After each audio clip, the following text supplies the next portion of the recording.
right, so good news is all the computers are working here. No ground stop on the MJ Morning Show. There appears to be a Fester stop.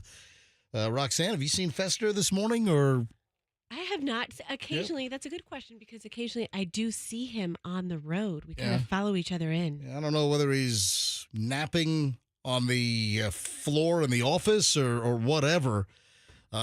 Anyway, weird computer things going on this morning internationally. And this is causing, among the most inconvenient things, a ground stop of some major U.S. and international airlines. So I'm actually looking at some of the TV coverage right now. I'm looking up at a live shot and just looking at they were just showing a shot of like the departures board. And I was trying to see, it looked like a lot of flights did not say cancel. It looked like they said, on time.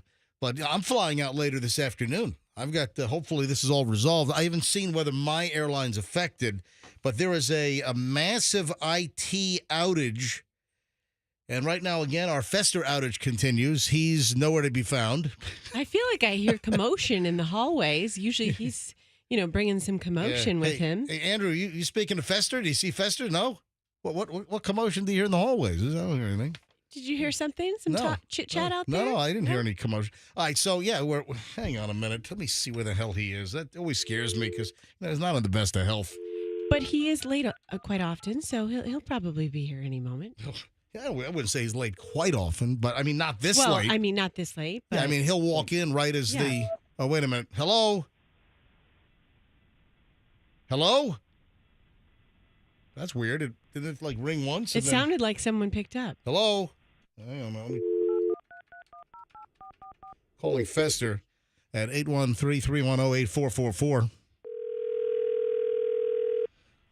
He just woke up. Oh, boy. What a terrible feeling. What the F? Oh, no. Hey, guys. Yeah, where are you? Yeah, I just woke up. So you're in Lutz? No, I'm literally in my driveway. You woke up in your car? No. I just woke up and now I'm out in my driveway getting into my car. What are did the worldwide computer disruptions screw you up this morning? There's been a worldwide computer disruption? Yeah. I'm in the middle of getting into this, but you've disrupted my discussion on the worldwide computer disruption because of your lateness, your tardiness. If you want to know why I didn't wake up, you're never going to believe me. Oh, my God. All right, Fester, why are you still in your driveway in Lutz, 35 minutes away? Well, I fell asleep. My cell phone is my alarm. Right. And I fell asleep on my cell phone. You mean like your head was on your cell phone, or your body was on your cell phone? No, he muffled the whole speaker, so the alarm was muffled by his back fat. And it completely drowned out the alarm, so you couldn't even hear your alarm go off. How about the vibration on your back, though? I don't have vibration. Listen, I'll tell you what. You put a cell phone on the back of a manatee and see if the manatee can feel that vibration. Yeah, I fell asleep on my cell phone. All right, I got to say goodbye. Allison, I got to go to work. I love you. All right, goodbye. Oh, my God. All right, go. All right, she's walking that stupid dog we got. What a mess. What? Isn't that a terrible feeling? So how did you wait? What made you finally wake up? Yeah, exactly. Oh, my eyes just opened. They just opened up. That's great. Yeah. Guess what? Yeah, the show just opened and Fester's eyes just opened. That's great. You know what this is like? Time to get up, get out of bed. You know what this is like? This is like, tragically, when you have like a 400-pound mother that falls asleep on their infant. Oh, no. That's what this is like. It's just like that. Yeah. Exactly. I can't think of any dissimilarity. All right, well, get your ass in here, all right? Yeah, I'm literally backing out of... Goodbye. All right. I'm literally hanging up on you right now. So Fester will not be here until... He'll be here probably about 6:35. He'll be here for the morons in the news segment coming up at about 6:40. That's when you'll hear Fester first. All right, so what's going on here with this computer crap? Welcome, folks. It's MJ and Roxanne this morning. Yeah. Here on the MJ Morning Show, at least for a bit. So there's a mass IT outage that has hit airlines, airports, businesses, and even broadcast operations around the country. How do we know that we are broadcasting right now? Maybe we've been hit as well. No, we're on. I checked that this morning. We're good. All of our computers are working fine. It comes down to some kind of a software update, and that's the first thing I thought of. When I got up early this morning, I'm like, yeah, somebody did some software update, and it totally botched things up. And apparently it's CrowdStrike. Yeah, CrowdStrike is a cybersecurity company. Yeah, the widespread Windows outages have been linked to a software update from cybersecurity giant CrowdStrike. It is not believed the items are related to any malicious cyber attack. Engineers from the company posted to the company's Reddit forum that it has seen widespread reports of BSODs on Windows hosts occurring across its software. It's working on the problem and has advised a workaround for impacted systems. What is a BSOD? Blue screen of death. Yeah, well, that's what it is. Yeah. Yeah, so the blue screen of death is showing up like on airport monitors around the country, or I think it's more internationally. Reports in like Paris and Schiphol, London, places there. So they're saying that like they're looking at computer monitors in airports around the world, and a bunch of them have the blue screen of death, the BSODs that are going on. How would you feel if you're taking a connection and you get off your flight and you've got your carry-on and you go to the screen and it's like, oh, where's my next flight going? Oh, blue screen of death. Yeah. We have no idea. Yeah, so that's what's going on here, and I'm sure there are going to be continued issues here in the United States because I saw carriers including American Airlines, Delta Airlines, and United Airlines all issued ground stops this morning citing communication issues. Delta, they have ordered a global ground stop, according to Representative Eric Swalwell. He is a Democrat out of California. He's the one with he had that little spy girlfriend. Right. She's in trouble. Yeah. And so is he. Well, that was 15 years ago. Oh, was it? Then I'm thinking of someone else. I just read an article yesterday about. Not current. I just read an article yesterday about someone getting in trouble for being a spy. So wild. That's a whole different thing. He's a member of the House Subcommittee on Cybersecurity. But we'll watch this. But if you have a Delta, American, United, or really any flight out of Tampa International this morning, you better check and make sure that you're on time and make sure there's not a ground stop on your airline because of the cybersecurity. It just sounds like a software update overnight problem. And it affected all these different types of industries? Yeah, banks, airports, TV stations. I think Channel 28 locally. I think ABC Action News is being affected by this right now because they don't have their local morning show on this morning. Hang on, let me flip over. I think they're running I think they're running ABC Network this morning. Hold on. The ticket that will completely change the dynamics of the race, and we will see a campaign wage. Yeah, so ABC Action News, they have ABC Network on right now. They do not have their ABC Action News local pre-Good Morning America show on. So looks like Channel 28, ABC Action News is affected locally. All right, just getting rolling here, folks. We'll keep you monitored on this. Hey, I've got a flight out this afternoon at about 3 o'clock. Hopefully my airline is not affected because airlines are flying. But it doesn't look like there are as many flights landing at Tampa International right now because I looked at my Flight Radar 24 and it doesn't look like I see some of the major carriers that should be coming in now that are actually coming in. All right. 6:09 on a Friday at the MJ Morning Show. Just getting rolling. Busy Friday show straight ahead. Pat's got traffic. Back in a minute. Good start to it.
Fester due in about 15 minutes or so as he overslept. Slept on his phone, apparently, and it muted his alarm so he couldn't hear his alarm go off. His cell phone was underneath his carcass, is what it comes down to. So he couldn't hear when his alarm went off, and the vibration, if he had vibration set, apparently was not enough to work its way through that mass to even give him a vibration sensation. So, I mean, an hour later, he woke up at just after 6. At 6:21, a lot of stuff to cover here on a Friday morning. I just shot off an email to Tampa International Airport to see if we can get somebody on to discuss what flight delays or cancellations or how Tampa International is being affected by the ground stop. I just fired off a text message to Bo Zimmer, who's at the airport, and I just fired off an email to their communications folks asking if there's anyone that can speak to us as soon as possible with this whole computer outage going on worldwide. It turns out that CrowdStrike, which is a Windows security product, CrowdStrike is a cybersecurity behemoth, and they did some kind of a middle-of-the-night update on their computer systems. And guess what? The update has effed things up for a lot of businesses, banks, broadcasters, airlines, and the last we saw that Delta, United, American Airlines have issued a global ground stop. I was just looking at my Flight Radar 24, and I just do not see the amount of activity at Tampa International that I should see right now. I do not. I'm literally on Flight Radar 24 on the app, and I don't totally freeload it. We have a gold membership. And I just don't see anything taxiing right now. I don't see anything at Tampa International taxiing. I don't see anything on the runways. Let me zoom out and see if I see anything on approach. I saw some UPS flights. I saw UPS with cargo coming in from, from Louisville. I saw some UPS flights about 5:30, 5:45, 5:50. I saw those coming into Tampa International. But right now, I don't see a damn thing on approach. Okay, so does that mean that Tampa International isn't allowing for planes to come and land, or does that mean that they're just not coming from other places where they've maybe dealt with the outage situation there? I think it's pretty obvious that because of the ground stop on major airlines, the airlines don't have their planes in the air in order for them to land at Tampa International or their flights to take off from Tampa International right now, because it's 6:23. I should be seeing stuff on approach to Tampa International, and I should see activity on the taxiways, and you should see some planes getting ready to take off. So it's ground stop there, we would assume. Well, again, I think it's affecting certain airlines, because I do see, if I zoom all the way out, like Orlando's a busy airport to our east. And if I go over to Orlando, let me see what's on approach to Orlando right now. And, it just looks like it's very quiet. If you're flying out this morning. And flights do leave this early. And hang on, I got a Frontier flight landing at Orlando right now. I got Frontier from Phoenix to Orlando. But, that also took off 3 hours and 41 minutes ago. So that might have been in the air prior to because I also heard Frontier was affected as well, but a Frontier flight, but there's just not a lot of traffic. And again, I can look at all the planes in the air and I can see who's on. I see nothing on approach to Tampa International right now. Nothing. That's weird. Yeah. So strange crap going on. And again, it's not like some kind of, cyber attack or anything. Apparently it's some schlubby schmucky update where this computer cybersecurity company, CrowdStrike, did some kind of a middle-of-the-night software update and really frigged things up. Yeah, somebody's going to lose their job. Guess what? Randy in IT is in big trouble. Yeah, he is. Randy, you're in trouble. Randy, the boss wants to see you. Yeah, Randy. What are you doing, Randy? Anyway, so I said about the pillows. I teased a few minutes ago. I said if you're just waking up this morning, got a little pillow news for you. Does that have to do with pillow replacement? A little pillow talk here on the MJ Morning Show. We need some mood music for that. Yeah, so the headline caught my attention yesterday that pillowcases can be dirtier than a toilet. during the summertime. Why? Yeah. Oh, okay. Oh, Because hang you're on. sweatier. It's the heat. It's Yeah. you sweat more. The extreme summer heat has many people drenched in sweat while they're outside, and if they don't take a shower and they lie down, it just brings more bacteria and junk to your pillow when you sleep. So there has been a revelation how a sweaty head, sweaty, dirty hair, or if you are hotter at night, that sweaty sleep could jam up the bacteria being harbored in your pillowcase. And that means that there have been some tests and some swabs, and that some pillowcases are testing dirtier than your freaking toilet. Ooh. I mean, think about that. Why don't you get a swirly? So you might be better off doing a swirly in the toilet with your head in the toilet than sleeping on your pillow right now.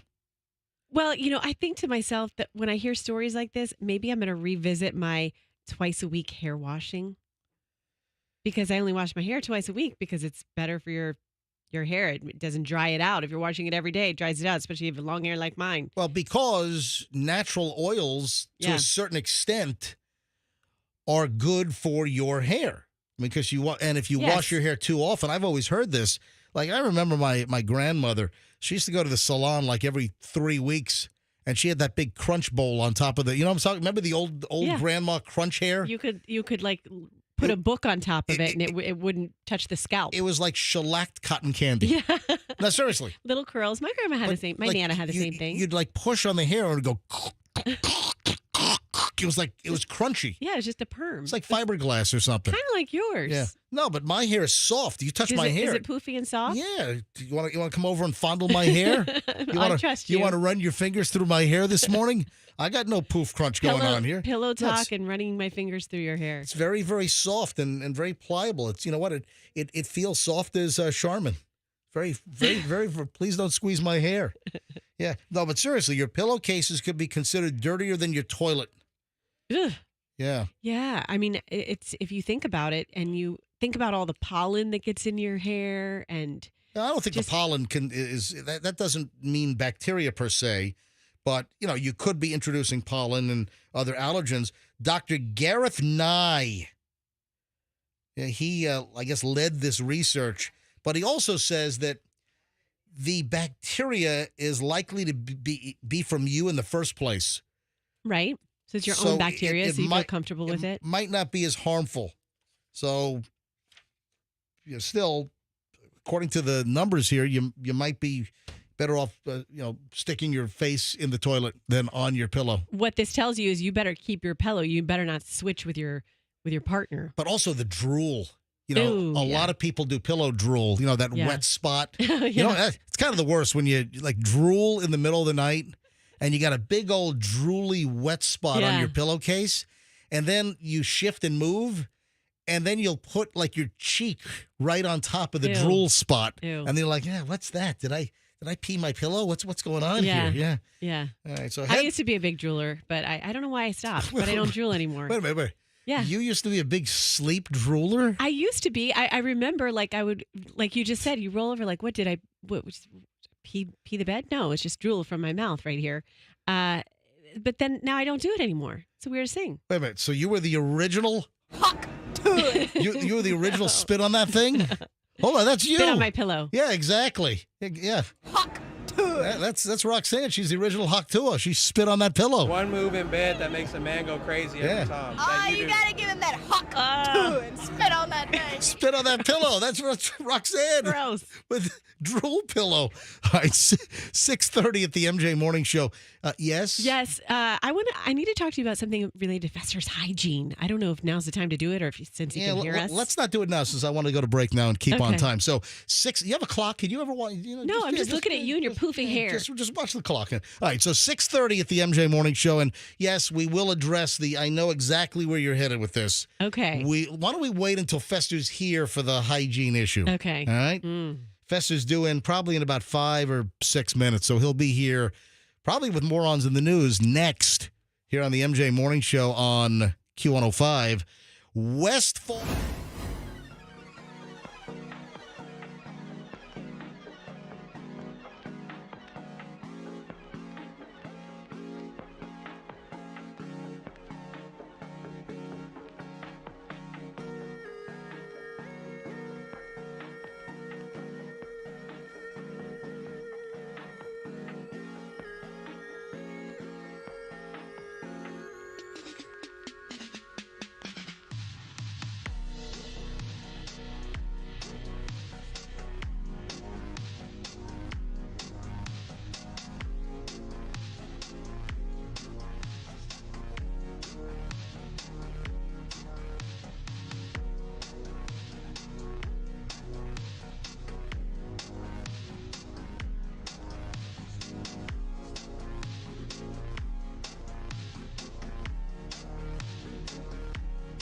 It is 6:40 at the MJ Morning Show. It is morons in the news time. First, though, a little bit of breaking news on the whole cyber security network meltdown affecting airlines and banks and other businesses. So with that, I am seeing flights taking off from Tampa International right now. If you don't know what's going on, there was a CrowdStrike middle-of-the-night software update, apparently. CrowdStrike is a huge cybersecurity company that provides cybersecurity, and it looks like mostly for Windows-based networks. And a lot of companies use CrowdStrike to keep out cyber attacks. Guess what? You could have the same effect as a cyber attack if you've got a software update that runs at 2 a.m. and it F's things up big time. And that's apparently what happened. And a lot of the airlines, this is not just in the United States. This is internationally, that there are reports around the world that a lot of airports, that people are looking up at the computer monitors at the airports, and the blue screen of death is up on, and everything's like wiped off. But over at Tampa International, there are some flights that are moving right now. And I just watched Southwest Airlines, Southwest 867 from Tampa to Columbus, Ohio. That just took off. I'm looking at Alaska. Alaska Airlines just landed from Seattle. Looks like Southwest is not affected by this. The word is that it is United, Delta, and American that are having the most issues. United, Delta, and American. And I also sent an email to Tampa International Communications, and I got a response back because I said, hey, can somebody come on the show? So right now, Southwest Airlines is getting ready to take off on 19 right, and that's going to be Tampa to Baltimore. Is that 2148? That is 427. So that's Southwest 427, Tampa to Baltimore. That is literally making the left turn off of the taxiway onto 19 right now. Then right behind it is Southwest from Tampa to Chicago Midway. All right. So Southwest is operating, but I do not see anything from. I'm looking at all Southwests. I have a whole parade of Southwest Airlines flights. So behind that is going to be Tampa to Denver. Behind that, I've got Tampa to Houston. I'm looking at 4 Southwest flights in a row. So they appear not to be affected by the CrowdStrike software update calamity. But I don't see any United, Delta, or American Airlines flights anywhere near the taxiways pushing back from Tampa International. Delta has a 7 o'clock to Boston, which is canceled. Oh, man. United looks like they have an 11 a.m. To Newark, which is also canceled. Some bitch. So if you were going up to New York and Boston for the weekend, at least on these early flights. So you just heard Fester, who has arrived after oversleeping. We'll get to that in a bit. Yes. Yeah. So I didn't know this, but I guess you could look at the Tampa International Airport's board online. Duh. What do you think? This is 1937? Of course you can look at their stuff online. Why would I care? I'm at the airport by the time I'm looking at the board. Hey, I take off in 5 hours. Let me look at the board. And speaking of that, why the hell is there a flight board at the checkout stand at Whole Foods? Is there? Yeah, there is. There's something. At Whole Foods Midtown, when you're at Whole Foods in Midtown in Tampa, and you're at the checkout, look at the wall in front of you. There's an airline status board. Wow, I just got this healthy organic snack. When does my flight leave? I don't know. You know what, MJ? I bet you that's the last stop for a lot of people before the airport. Get out of here. Whole Foods in Midtown? It's a national chain. Right. You know, I mean, you may not know some of the regional supermarkets if you're visiting town, you're coming from the east or through Tampa or from downtown. Yeah, it makes sense. Whole Foods the last stop. It? I sent a message to Tampa Airport Communications this morning about 25 minutes ago, and I said, hey, is there someone that can come on the show and talk to us about all the flight delays or cancellations at Tampa International this morning because of this security update issue? And again, let me clarify.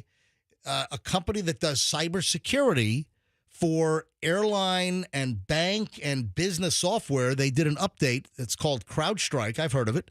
And apparently they botched their update in the middle of the night, and they messed up computers for businesses and airlines all over the world. And we got all kinds of ground stops going on. And like I said, United, Delta, and American appear to be the most affected.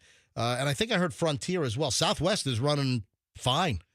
But I sent an email if there's anyone that can speak to us about how Tampa International is being affected by the computer outage this morning. And I got this back from Emily Nips, who's the Tampa International Airport Director of Communications. Good morning, MJ. Thanks for reaching out to the main communications line. We will not be able to go on the air this morning as we are managing the ongoing issues due to the outage. The primary message we want to share is that any passengers flying today should check with their airline before coming to the airport. Yeah. We will issue another update when we can. All right. So if you're flying out this morning, I've got a flight at 3 o'clock today. So hopefully my airline is not going to be affected. You know, I was checking I'm flying Cayman Airways later this afternoon, and I was checking Cayman has a 7 o'clock departure out of from Grand Cayman to Miami. So if they're like affected, I thought that, the Grand Cayman to Miami flight at 7 a.m., that would show, delayed or canceled. And right now that is showing, let me see, the latest status is on time. Okay. So hopefully, man, I'm looking forward to some I have not taken a summer vacation. I mean, usually, folks that have listened to me for years with the MJ Morning Show crew, I usually take anywhere from 3 to 4 weeks of vacation over the summer. Usually like 2 weeks in June and then 2 weeks in like late July or August. And this year, it was kind of a crazy schedule. I'm taking my first week and I think my only week of summer vacation beginning after the show today. So I'm going to be really pissed if my my Cayman flight is all mucked up. Andrew? Line 6. All right, Andrew wants me to grab a call here, and then I'm obviously going to push off morons in the news. Hang on. Bobby, you're on the MJ Morning Show. Hello, Bobby. Hi, guys. Hi, Bobby. Yes, Bobby, go ahead. Hello. Yeah. I was just letting him know that letting who know? Who you letting know? Andrew. Oh, you're letting Andrew know. Okay. All right. Well, all right, go ahead, Bobby. Just that it is affecting Advent or hospitals as well. It's not just airlines and other places. Yeah, that's a very good point because, the story that we had on this huge Microsoft outage, and I checked my Microsoft email this morning because MJ at mjmorningshow.com is on 365. Don, the IT guy, the great Don, the IT guy from Team Logic IT in St. Petersburg, he helped me get my MJ Morning Show email. I had such a problem with our email with our old provider, and then Don helped us get on the Microsoft 365, and I checked that. When I heard that it was affecting Microsoft systems with the CrowdStrike, I immediately did a test this morning at about 4:50 this morning. So my MJ at mjmorningshow.com email's working fine. But Bobby, with what you're saying, yes, it's not just airlines. It's airlines, banks, and many other businesses. So what, Bobby, are you seeing as far as Advent Health goes? Just a lot of the computers, not all of them, and it's not affecting patient care, but the computers are kind of half and half. Some are working, some aren't. You just have to reboot it like 15 times for the update to go through. Yeah, so I'm wondering, it sounds like it could be, I don't know if you have confirmation that Advent Health uses CrowdStrike for cybersecurity. I can't confirm it or deny it. I have no idea, actually. All right, do me a favor. Get Fletch from IT on the phone and see if they're using CrowdStrike, okay? I'll get right on that. All right. Hey, Bobby, thanks for checking in this morning. We highly appreciate it. A long-time listener, no problem. Well, thank you very much. I really appreciate your long-time listenership. All right. So, yeah, it's banks, it's the airlines. 911 centers. Oh, yeah. Oh, yeah, thanks.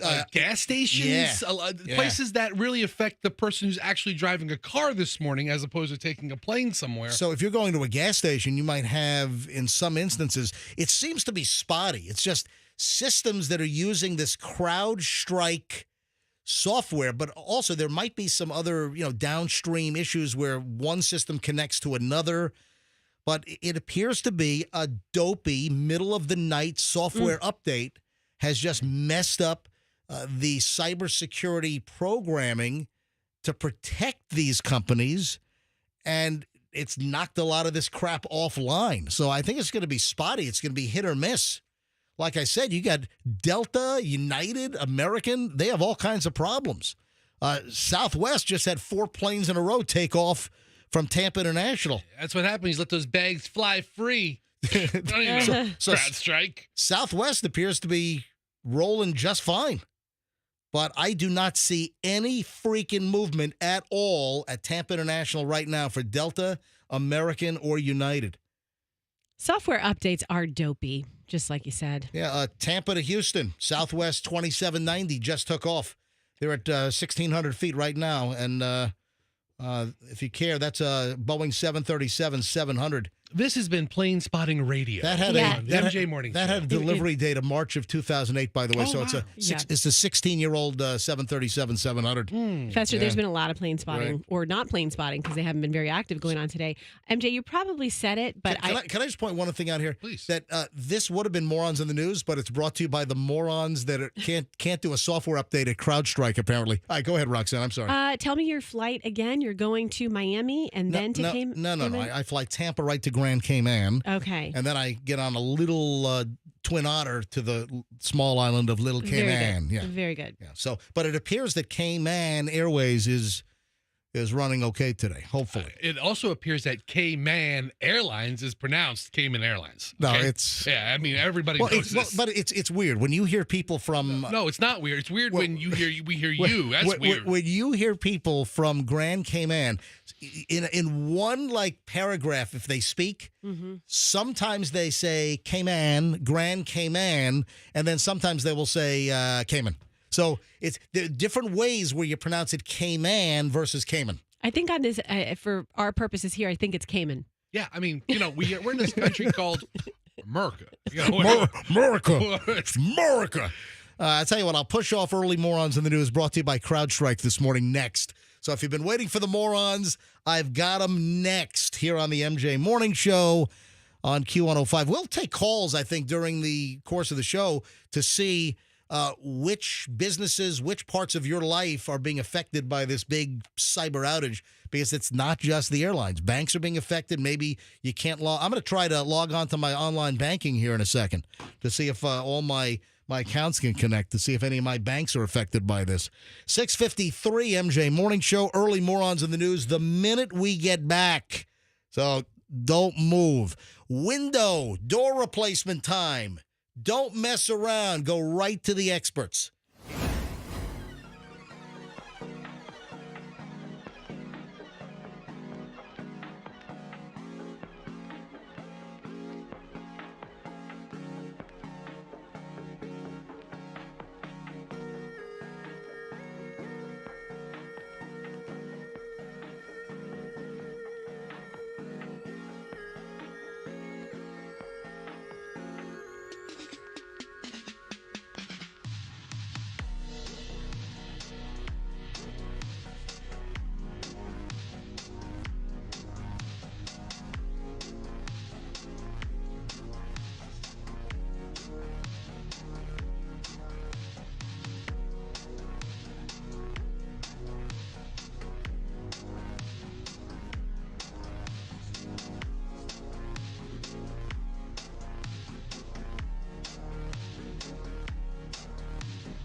7:01 at the MJ Morning Show. I just was conversing with Don, the IT guy. I'm going to try to get him on later on because he's got some good information on this CrowdStrike software update in the middle of the night that went awry and is just messing with a lot of computers.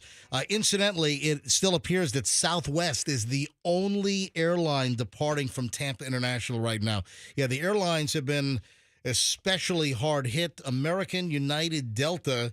Early reports are that there's a ground stop nationwide for Delta, United, and American because their systems were affected by this CrowdStrike software update. It's a cybersecurity program that keeps systems safe, and I guess Louis did a middle-of-the-night update in IT at CrowdStrike and just fudged the whole damn thing up. I mean, wrecked the whole damn thing. Louis is an idiot. Yeah, Louis in IT is a total bonehead. Yeah, so the only flights that I've seen take off for the last hour at Tampa International Airport are Southwest flights. No Delta, no United, no American. Just moments ago, Southwest Tampa to Atlanta took off, and Southwest Tampa to Las Vegas took off. Oh, good for those people. They get to go to Vegas. So, whew. Yeah, that's what I need, a little festive sarcasm right now. I mean, I need more hot plane talk. Yeah. Is anything landing? By the way, Southwest Tampa to Indianapolis just pushed back. Okay. Oh, thank goodness. Yeah. Yes! Okay. Yes. I'm writing all these down. Yeah. Seeing a Southwest pattern right You want now. to go to St. Elmo's Steakhouse, right? Yeah, I mean, sure. That's the place in Indianapolis. Yeah. But I don't see much on approach to Tampa International right now. I mean, I literally see jack squat crap that's like headed into Tampa right now. Wow. All right. Early morons in the news. You know, Amazon Prime Day was what? The 16th and 17th. So Yes. that would have been what? Tuesday, Wednesday? Yeah, Tuesday, Wednesday. Thank you. Tuesday, Wednesday this week. Big Amazon Prime Day. And you know what? It's always nice to have a nice little good PR nightcap on, Amazon Prime Day, right? How about this? Amazon delivery partner fires gunshots in South Philly during an altercation with a bus aide. You know what? What? If you would have just read the headline and had me guess where this happened, Yeah. South Philly would have been, a top 3 guess. Philadelphia police are investigating after a delivery partner for Amazon fired gunshots during an altercation with a school bus aide. The alleged gunman has been identified as 28-year-old Terrell Hall Williams. He's been charged with aggravated assault and other offenses. It happened on Wednesday. All started when police say that a camp bus driver was unable to make a turn due to a parked Amazon van. Officials told Action News Philadelphia the aide on the bus got out and then asked one of the delivery drivers to move. That's when an altercation ensued, and at some point, Hall Williams retrieved a gun from his Amazon truck and opened freaking fire. Jeff Bezos said I could shoot at people. What the hell? I don't know if Jeff sent that memo out. You know, a lot of the delivery guys are working for different companies. They're contractors.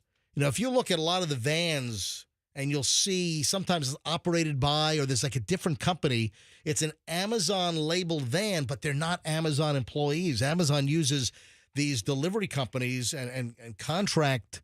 I mean, I got people showing up my house in their own freaking Buick LeSabre dropping off packages. Yeah, we've had that before. Remember LaserShip? So LaserShip was like a company that used to ship and do a lot of deliveries for Amazon early, or I mean, we're talking like maybe 10, 15 years ago. And I remember that I would have folks pull up in the most beat up piece of crap jalopies, like cars all smashed in, and they're just delivering packages to our old radio studio. They'd pull in. I'm like, what the hell? Oh, it's LaserShip. And they have a little like magnetic sticker on the side of their car door. It said like LaserShip. And it's like these beat up jalopies, like they just came out of some demolition derby, and they're dropping off your package. Anyway, you know, the deliveries for Amazon and the contract delivery services have gotten better. They're driving those nice Amazon vans. But you probably just don't expect one of those drivers to open fire on you, right? When they're blocking an intersection or you can't make a turn with the bus. I don't know. Maybe. I mean, South Philly, I that's very possible. No injuries reported. Police say the bus was full of children being transported to summer camp. Oh, my God. Elementary school, daycare, YMCA, kids are out. It's summertime. Wow. I'm guessing that this guy's not going to be delivering for Amazon much longer. No. Yeah. It's kind of tough to do that when you're probably behind bars in a South Philly police precinct. Is this his mugshot here? Is he wearing? Yeah, that's him. Is he wearing his orange like vest? I don't know. Yeah, in the mugshot? Yeah, well, he's wearing something orange. Okay. I don't know. A lot of times you see them wearing, I don't see an orange vest. I see like the lime green vest. Yeah.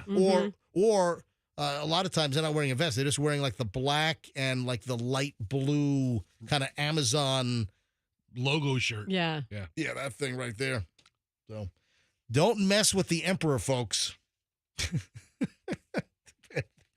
Oh, there's some nut jobs here. This is, of course, a Florida story. There were reports about a male intruder sleeping inside a Vero Beach apartment complex stairwell. Now, some people say Vero, some people say Vero. Nobody says Vero. They do. Nobody says they do. Yeah. The same people who say K-Man say Vero. No, there are some. I'm telling you, some people that are from Vero Beach call it Vero Beach and not Vero. I'm just telling you that I've heard both over the years. Yes, and they also say Hawaii. Hawaii. How do you say it? Hawaii. Hawaii, or really Hawaii. Yeah, that's the one. Hawaii. Wow. All right. So you got a problem, male intruder sleeping inside the stairwell of a Vero Beach apartment complex. An officer on foot patrol yesterday found this suspect, Gregory Gornell, 44, completely buck-ass naked, totally nude, inside the stairwell sleeping. He told the police who confronted him, sir, we've had reports of trespassing. You don't live here. You don't belong here. You're totally, completely naked.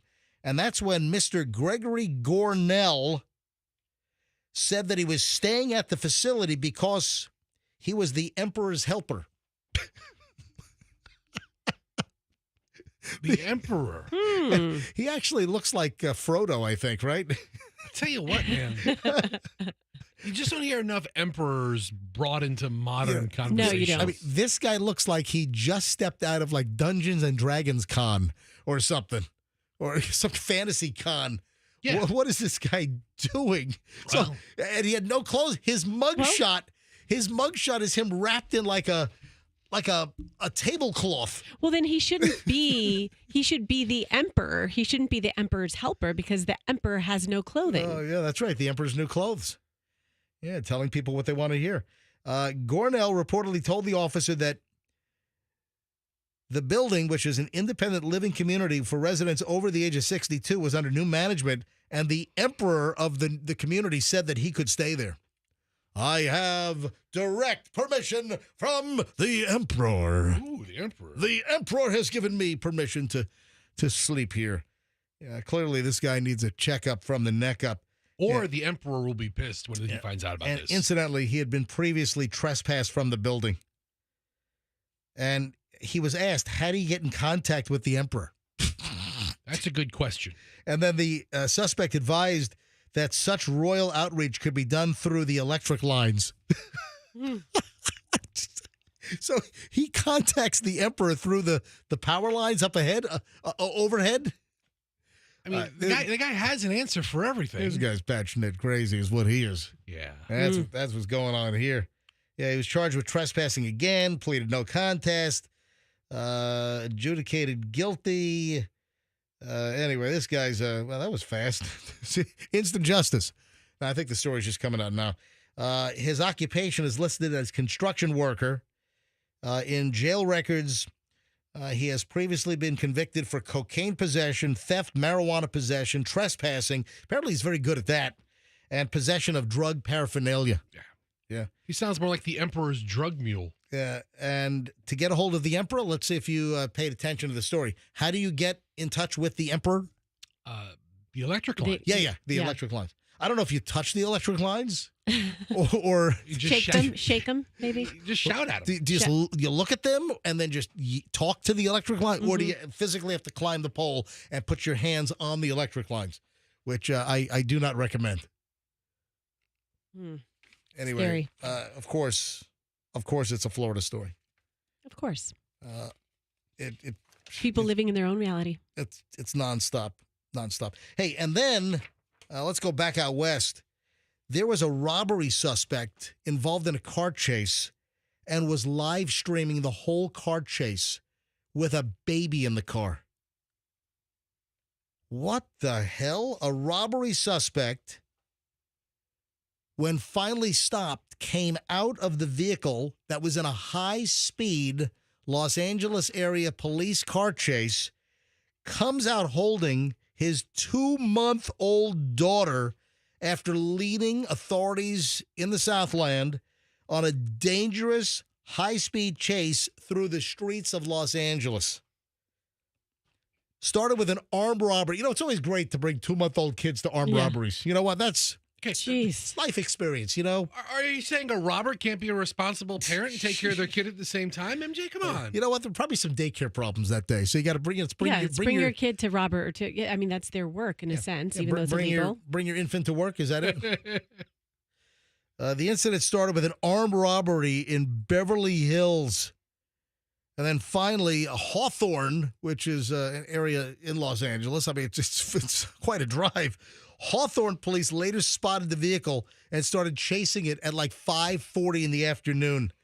They headed south. South Los Angeles is an area called Hawthorne.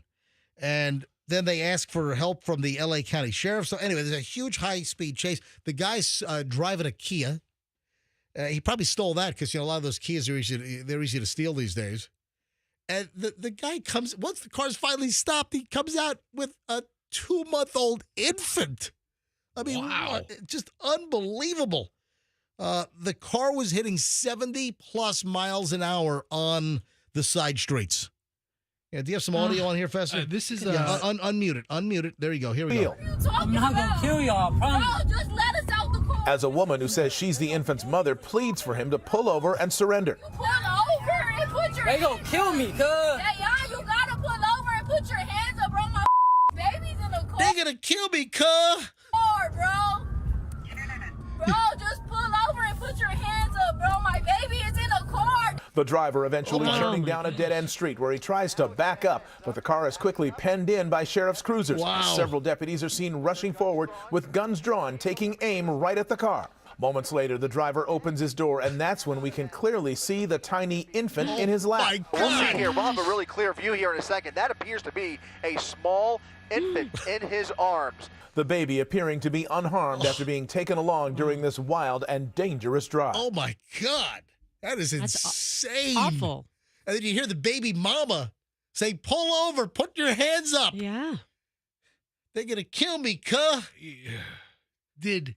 Was this car carjacked? Oncoming lanes of traffic. A wild and reckless pursuit with a baby on board. The speeding. I don't know I don't know the provenance of the vehicle. I know that he was involved in an armed robbery in Beverly Hills and then fled and then headed south to Hawthorne in the L.A. area. And this went on for hours, apparently. That's horrific. Bringing guns are drawn. You got all these officers drawing guns on him as he comes out of the car holding a 2-month-old infant.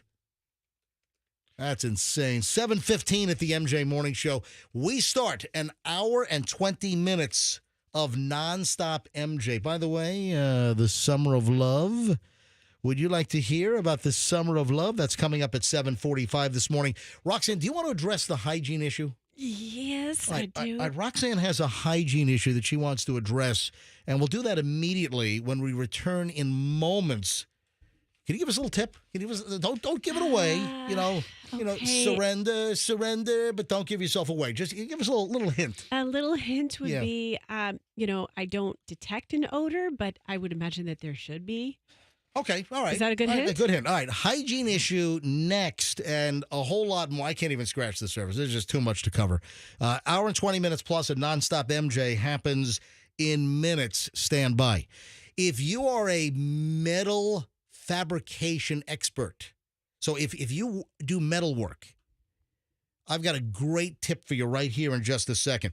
If you're a builder, if you're a contractor and you need amazing metal work done for homes, we're talking about railings and staircases and gates.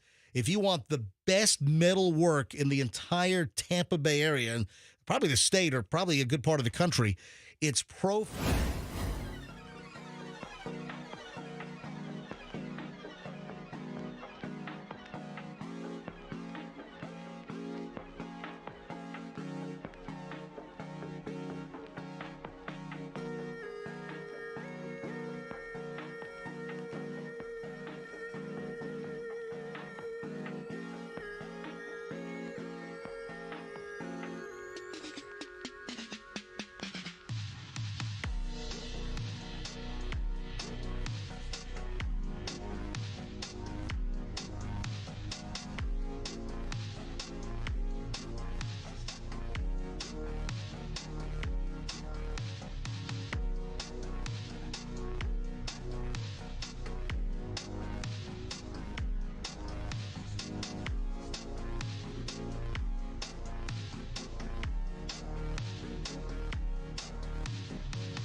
It's Q105, 727, hour and 20 minutes of nonstop MJ starts right now. Don, the IT guy from Team Logic IT, Don is going to join us in just a few minutes, and he has like really good information on this cyber security software update fiasco from CrowdStrike, which is shutting down a bunch of airlines around the country. 911 systems affected in some places. Just a lot of businesses that use computers, Microsoft Windows-based systems using a third party called CrowdStrike for their cybersecurity.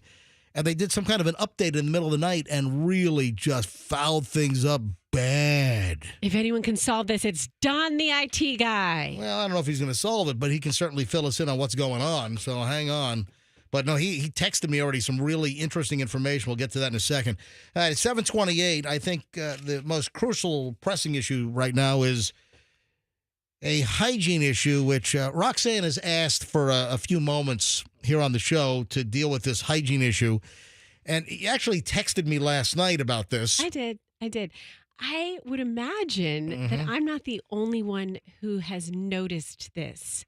If you are a viewer of MJ TV on YouTube, have you also noticed that a certain member of the show has been wearing the same shirt consecutively, day after day after day? Oh.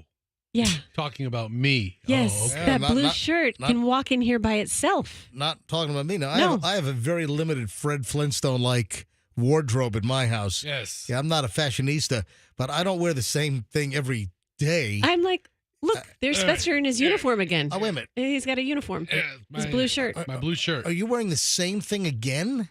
Hold on. Roxanne, please just what have you noticed this week? Wearing the same damn blue shirt every day. Every single day. Yeah, every day. Every day. I'm like, am I in Groundhog's Day? Wait, is it Thursday? Is it Tuesday? No, Monday, Tuesday, Wednesday, Thursday. Now, what's happening? Fester's wearing the same shirt every day this week? Every single godforsaken day. On this Monday, blue shirt. On Monday, I wore a red shirt. Did you wear a red shirt Monday? But this feels like a long time ago. Wednesday, Thursday, and Friday. And almost every day moving forward, I will wear this blue shirt. What is going on with you? Why? I mean, I don't think it gets washed every day. It does. You're a large, sweaty man. I am. Were you just bathing for Froggy's benefit? You're like, that's it. I'm just going to wear Froggy's out. So. Wear the same shirt every day. I've decided that I'm tired of waking up and having to pick clothes. You're tired of waking up and smelling fresh and clean? Well, yeah. I purchased my favorite shirt is the Dickies work shirt. This is my absolute favorite shirt. I've worn them for years. What, you went to some uniform store and got a Dickies work shirt? Yes. Well, you can order them online. Right. I ordered 5 of them. Why don't you get the Dickies like the garage mechanic pants as well? Yeah, I could. They come with extra padding in the knee in case you have to get down and change a tire or get underneath the vehicle. But this got to work on the universal joint. I mean, this shirt's the best. It has, 2 pockets on it with buttons on the front. Right. I like them a lot. All right, so it's not the same shirt. It's not the same exact garment. You just have a number of these shirts that you're putting that shirt on, but you're not wearing like Tuesdays. You didn't wear Wednesday, and like Wednesdays you didn't wear yesterday. Yesterday's is not. So these are you have how many of these blue Dickies work shirts do you have? I have 5. I bought 5 of them. What are you like? You're doing like a Mao act or something every day. You're like a Kim Jong Un. It's not your going to be Tupac shirt. Your Tupac, not Tupac. 2-pocket shirt. So I mean, I'm not. Why don't you get a name patch on there as well? I know who I am. Get one of those. Get one of those white and red oval name patches that says Fester. No, you know what? Stinky. Yeah, Stinky. Stinky. I bought 5 shirts, all identical. And I will wear them regularly. Okay, that explains why I didn't smell you. For the foreseeable future. Okay, there's a clean shirts. Yes. Until, they're not. Then I have to do 1 load of laundry, and then I have a new week's worth of clothing. I mean, and I will mix in, the occasional Hawaiian shirt and other stuff. However, the burden that looking at the closet and figuring out what to wear the night before or the day or the morning of, no longer an issue. Doesn't exist anymore. You know what you're wearing. You've streamlined. Look at that. Yep. Wow. Much like Steve Jobs. Steve Jobs. I think Barack Obama.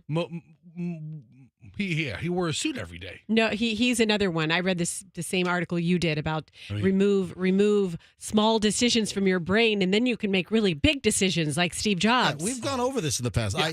I have a very limited wardrobe. I don't have big decisions to make. Did you bring this up about me? Because I have like I've got my khaki shorts. I've got a couple of blue ones and a couple of gray, but I pretty much have worn the same thing for 40 years. I mean, your work clothing selections are fairly limited. Yeah, they are. And but I don't wear, the same exact. I mean, my pants. Now I could wear the same, color khaki shorts for like 2 weeks in a row. It's not the same short because I find what I like and I buy a lot of them. Right. So I've got like 5 pair of khaki shorts. I used to do the Hilfiger shorts. For a while, I was wearing like the Hilfiger khakis, and of late, like the last 2 years, I've thrown out all my old shorts, and I've moved to Salty Crew.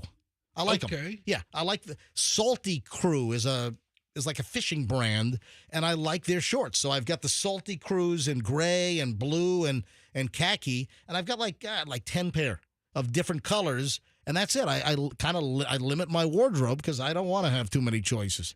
Anyway, so Fester, Roxanne, you feel better? It's not the same stinky shirt. It's just that he's gone. Yeah. He's gone all Kim Jong-un uniform like. Yes, right? I will be changing my hairstyles shortly as well. Yeah, that's what he's doing. I mean, I guess I can. That's better that you wash it, that they're fresh shirts every day.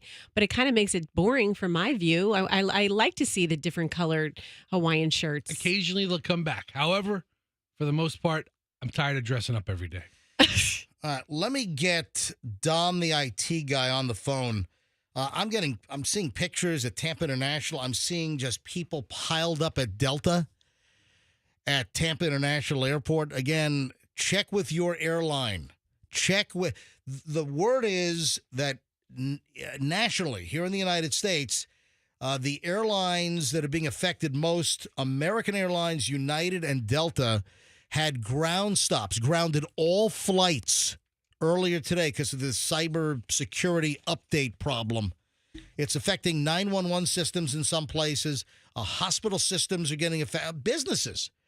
If you have a Microsoft network, so Microsoft Windows-based network that is using this third party, it's not Microsoft. It's a company called CrowdStrike. Which, let me just get Don, the IT guy, on the phone. But this is huge. Right now, there are no, let me check Tampa International again. We've only seen Southwest flights take off this morning from Tampa International. We've seen nothing. Silver Airways is taking off. But not the big major airlines. Yeah. Like right now, let's see. Let me give you a live look right now at Tampa International. Getting ready to depart on 19 right. That is the runway closest to the Veterans Expressway, headed south down toward, the Gandhi Bridge and the Howard Franklin. JetBlue is taking off. So JetBlue appears to be working. JetBlue from Tampa to San Juan is taking off right now. Right behind that is going to be Frontier, Tampa to Philly. That flight is getting ready to take off. And Southwest is right behind that. Southwest has been running all morning. I got somebody just sent me a text. The 7-Eleven in Winter Haven's having problems with their credit card processing machine. Exact same deal. So Southwest, Tampa to Pittsburgh is ready to take off. But if you notice, there are no Delta, American, or United flights at all. Here's a Breeze flight. Breeze, Tampa to Springfield, Massachusetts. That's going to take off here in a few minutes. But there are no American, Delta, or United flights taking off at all at Tampa International Airport. I'm on Cayman Airways later this afternoon, and I'm hoping that they are not affected. That's going to be a real bummer because I've been looking forward to getting out and doing some scuba diving with some friends. I mean, hopefully they have everything resolved in 12 hours from now. Well, it's not going to be 12 hours from now. That'd be 7 o'clock at night. What time's your flight? 3 o'clock. Oh, I thought so. All right. I thought you said it was 7. No, it's not. I never said 7 o'clock. All right. Yeah. So I'm looking right now. I'm trying to see if their Miami flight took off. Hold on. Say, there are planes on the ground. Hang on. Hang on a minute. Hang on. Hang on. This is like reporting on a traffic jam. The red car moved forward. Dude, listen, I'm concerned. I'm I know. flying today. And I got people all jammed up in lines at Delta, American, and United at Tampa International right now. It's a freaking mess because of this company called CrowdStrike. Let me get Don, the IT guy, on the phone. Please. And I got to open up the group details, get his number. All right, here we go. Don, the IT guy, can fill us in. 727. All right, calling Don, the IT guy from Team Logic IT in St. Petersburg. Good friend of the MJ Morning Show.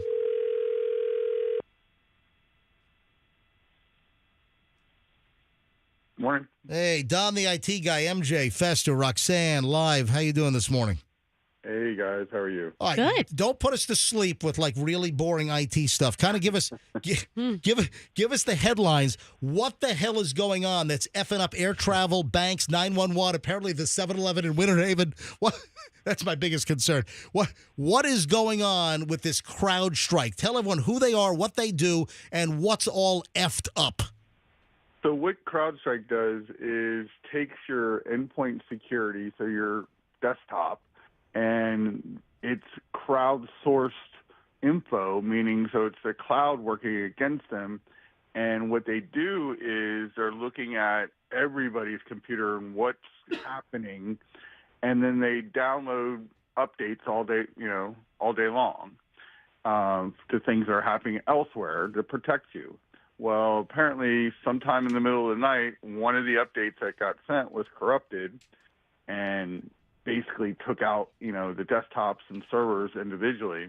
And the big problem here is, like, for us, we can normally remotely support computers and do updates. Well, it's blue screening these computers. So the only way to fix it is somebody to physically touch that computer, reboot it into safe mode. Oh, man, so you got to do like a Control-Alt-Delete and then boot it up in safe mode? Right, and then delete this particular file and then reboot the computer. So it's a simple fix. All right, Fester, stop snoozing. Fester, come on, this is good. Fester, stop. Come on. Fester, stop. I'm sorry. I woke up. Don, are you still talking? Holy crap. Oh, my God, Don. Joke's over. Oh, jeez. So what are you hearing? I mean, we're hearing airlines, banks, it's really, so anybody with a Windows-based computer that's using CrowdStrike? Yes, has to do that. So on each individual computer. So you can imagine American Airlines, I mean, that's tens of thousands of computers that have to be touched. Servers, and a lot of times these servers are in, remote server areas. Right. So they've got to get somebody to where they're hosting their servers and remotely, physically touch it. When, in the IT world, we're used to be able to do everything remote. And as long as you can get to a computer, you can fix it. Well, you can't get to it, can't fix it. So it's a simple fix, but it's just a lot of man hours. That's why I wouldn't be surprised it's going to be an all-morning thing. Oh, my God. All right, well I saw some reports like into the weekend. Airline, so yeah. that obviously isn't cyber, very doing a lot on cybersecurity.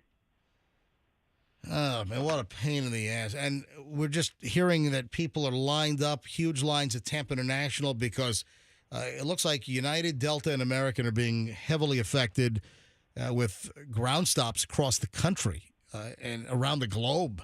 So, all right, Don, I appreciate the heads up and, giving us some information and insight on what's going on.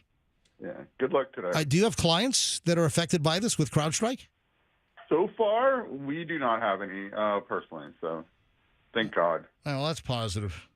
I'm glad to hear that. Thank you, Don. I appreciate it. Thank you. All right, bye-bye. All right, Don, the IT guy. Gigantic problem. Oh, hey, on a much more positive note. Yes. Yeah? The giant 12-foot skeleton is in stock and ready to buy at Home Depot now for Halloween. In July? Yep, it's ready. Hold on. It's Now's the time to get it. I mean, if you want it, if this is your centerpiece for the Halloween display, get it now because it's going to sell out. Yep, it's back in stock. I guess it is going to be. I mean, these 3 months are going to go by quickly. In the middle of July, if you want the 12-foot Skelly, the big giant skeleton. Also, they have a whole bunch of newer ones, right? Every year they have newer They items. add a newer one. I think still the skeleton is the classic. But, it's there. If you're looking for the giant skeleton. Look at this. I went to HomeDepot.com. Yeah. First thing, set the scene, everything you need for spooky season on the front page of their website. Everything you need for spooky season. Here's a dog carcass. Right. Here's a Frankenstein skeleton. Right. Here, $2.99. The 12-foot holiday skeleton.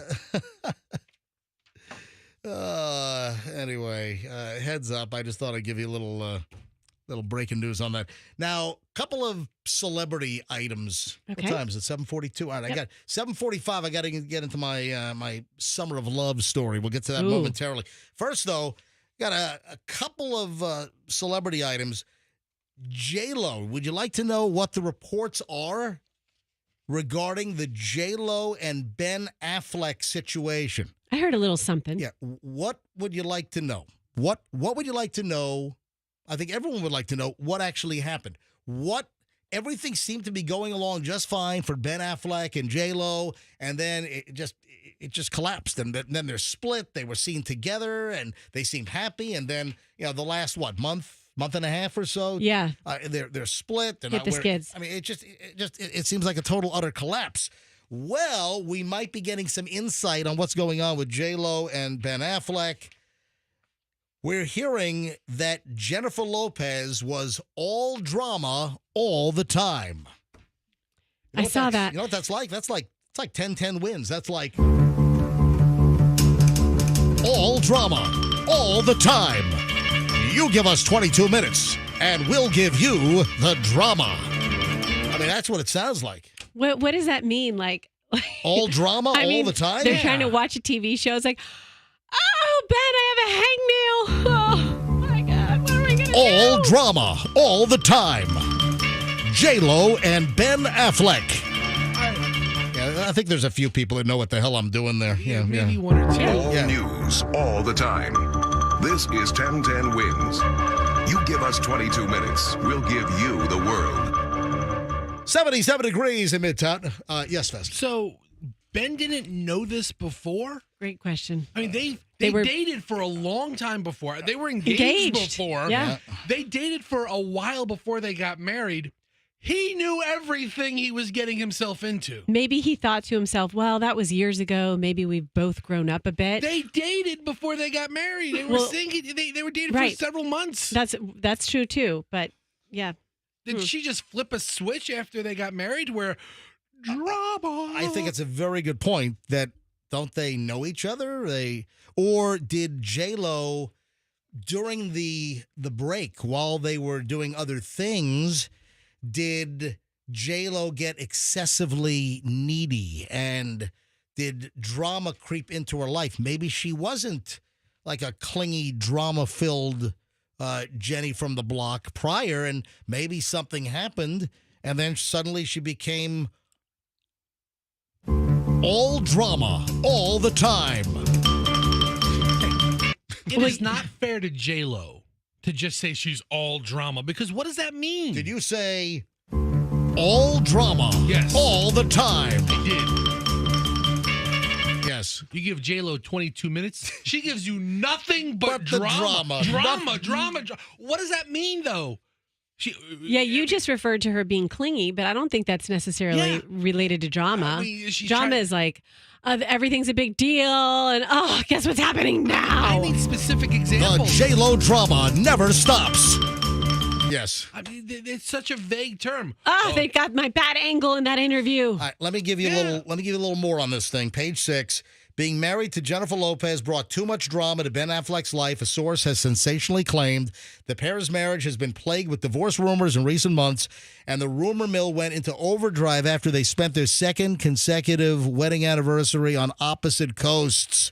A source has claimed to OK Magazine that the alleged breakdown of the estranged couple's union has left the Oscar winner 51 licking his wounds. Yeah, because they're not together. Jennifer was Ben's dream woman. An insider told the magazine last month it was all drama all the time. He's feeling down about it and is upset and depressed that it didn't work out. And even though he knows ending it is the right thing to do, the source also added that the pair's polar opposite lifestyles added to the stress of the romance.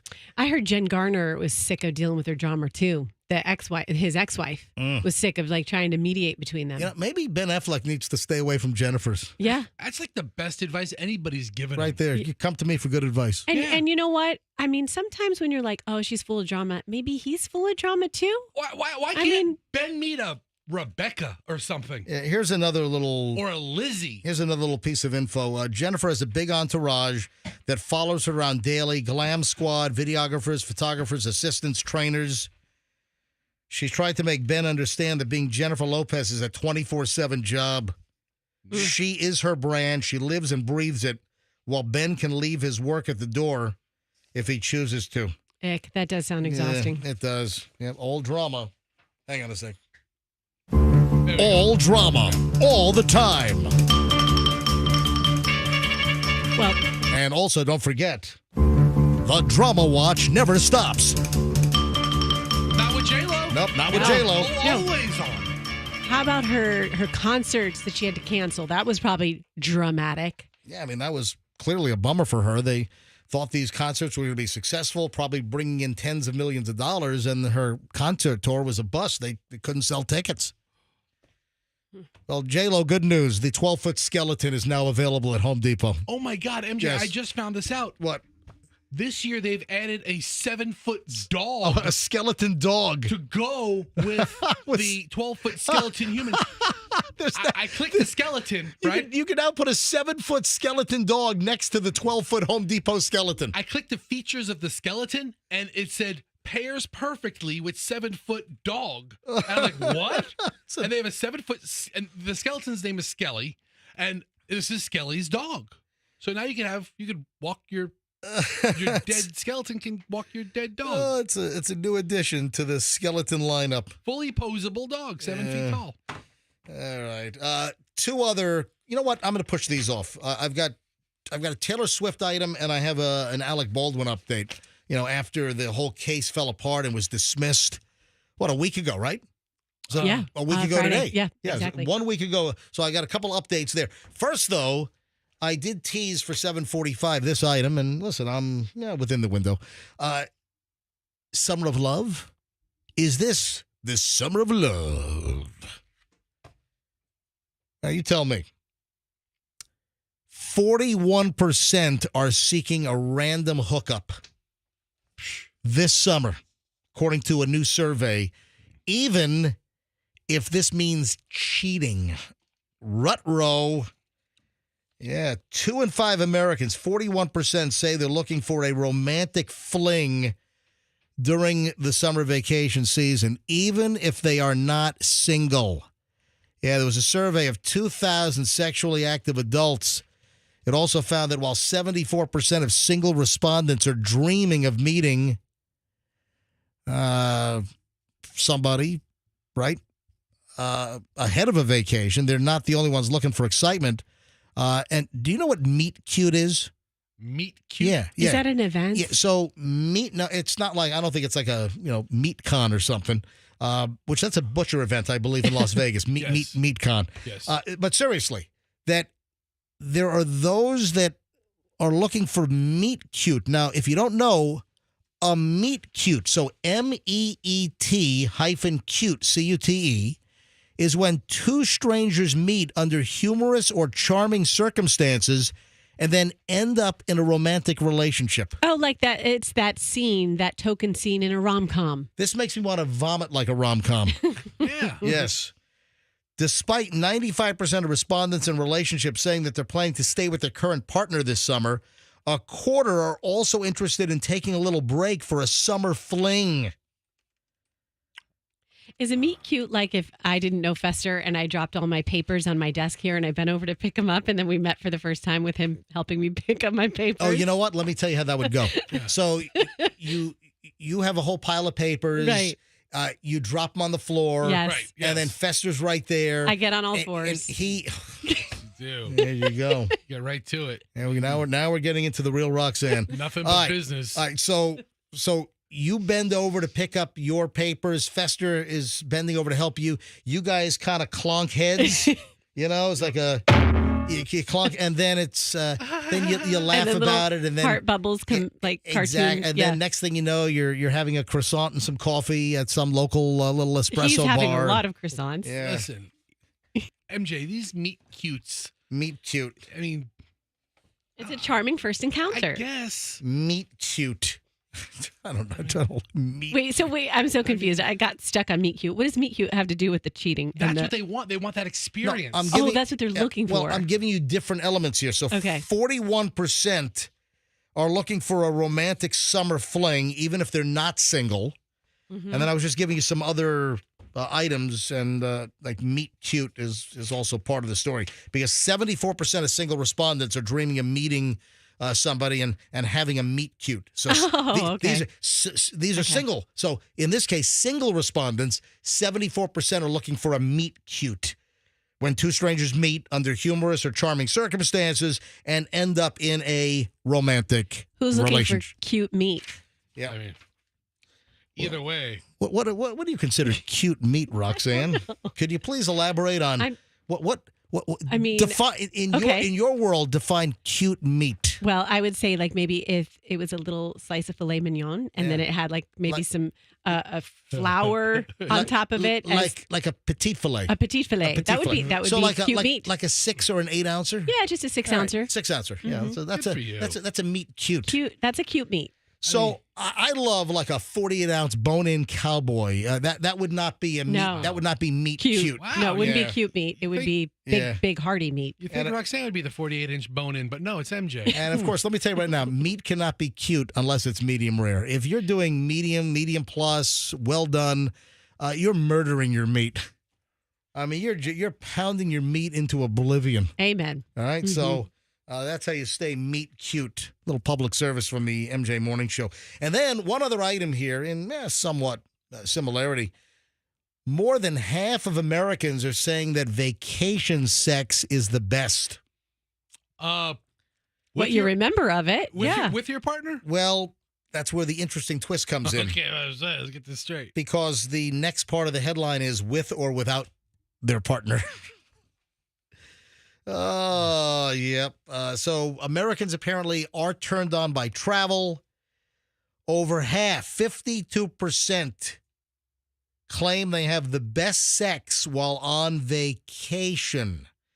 And then 42% also have said that they were having great vacation sex with someone other than their partner. Oops. Oops. Yeah. More than 52% admitted to having the best sex on vacation. Yeah, the random double opt-in survey done by Lilo was made up of 2,000 sexually active adults. So I think this is somewhat part of the last item we just did as well. Yeah. Yeah. It's an extension of meet cute. I don't know. It doesn't matter Vacation meet cute. It doesn't matter if I'm home or on vacation. I'm still getting the don't breathe so heavy in my ear. Yeah. Yeah. In other words, you're still the same person when you go on vacation. I'm still getting the you better not fall on me.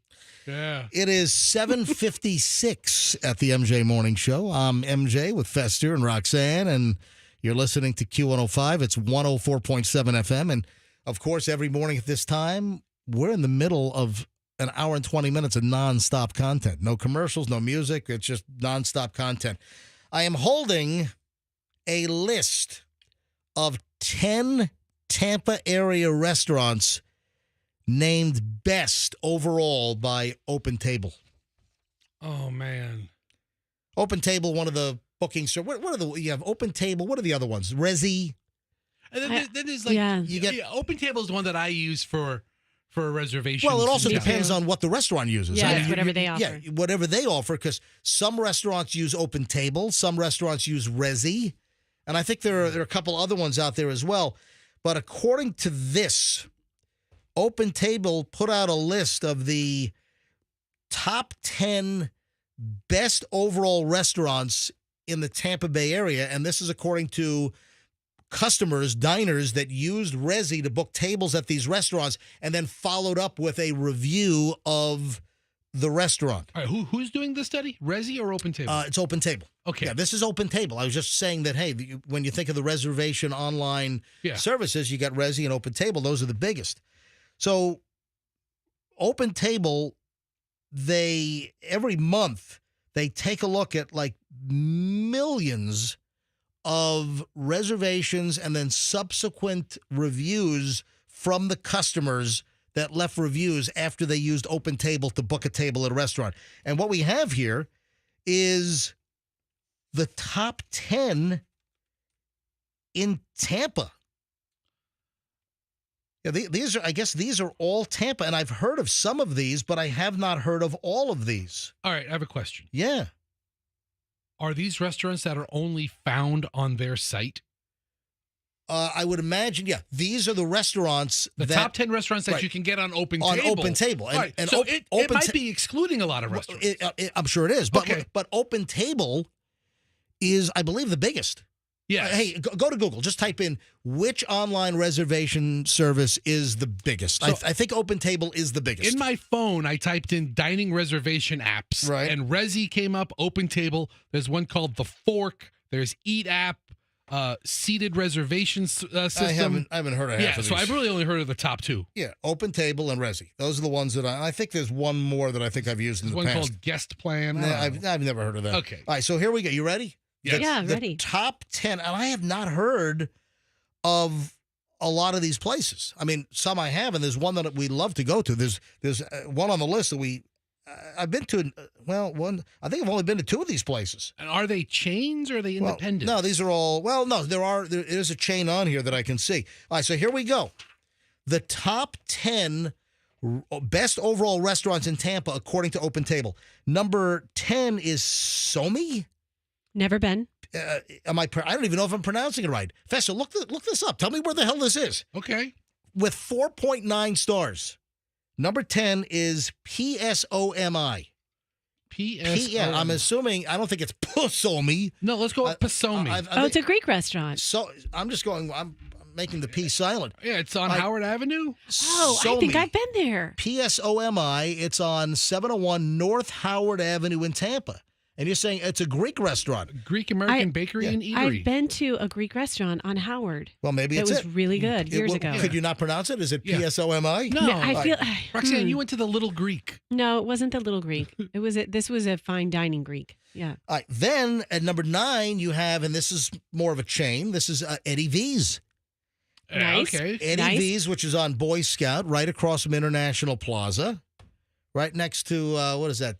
Fire station number 8, right near there. Yeah, right by there. Yeah. One of their salads, just like the simple mushroom salad. It's like my favorite thing. All right, so Eddie V's is number 9 with 4.8. All right. Then you've got Vizcaya Soho, which I've heard of that. I have not been to Vizcaya.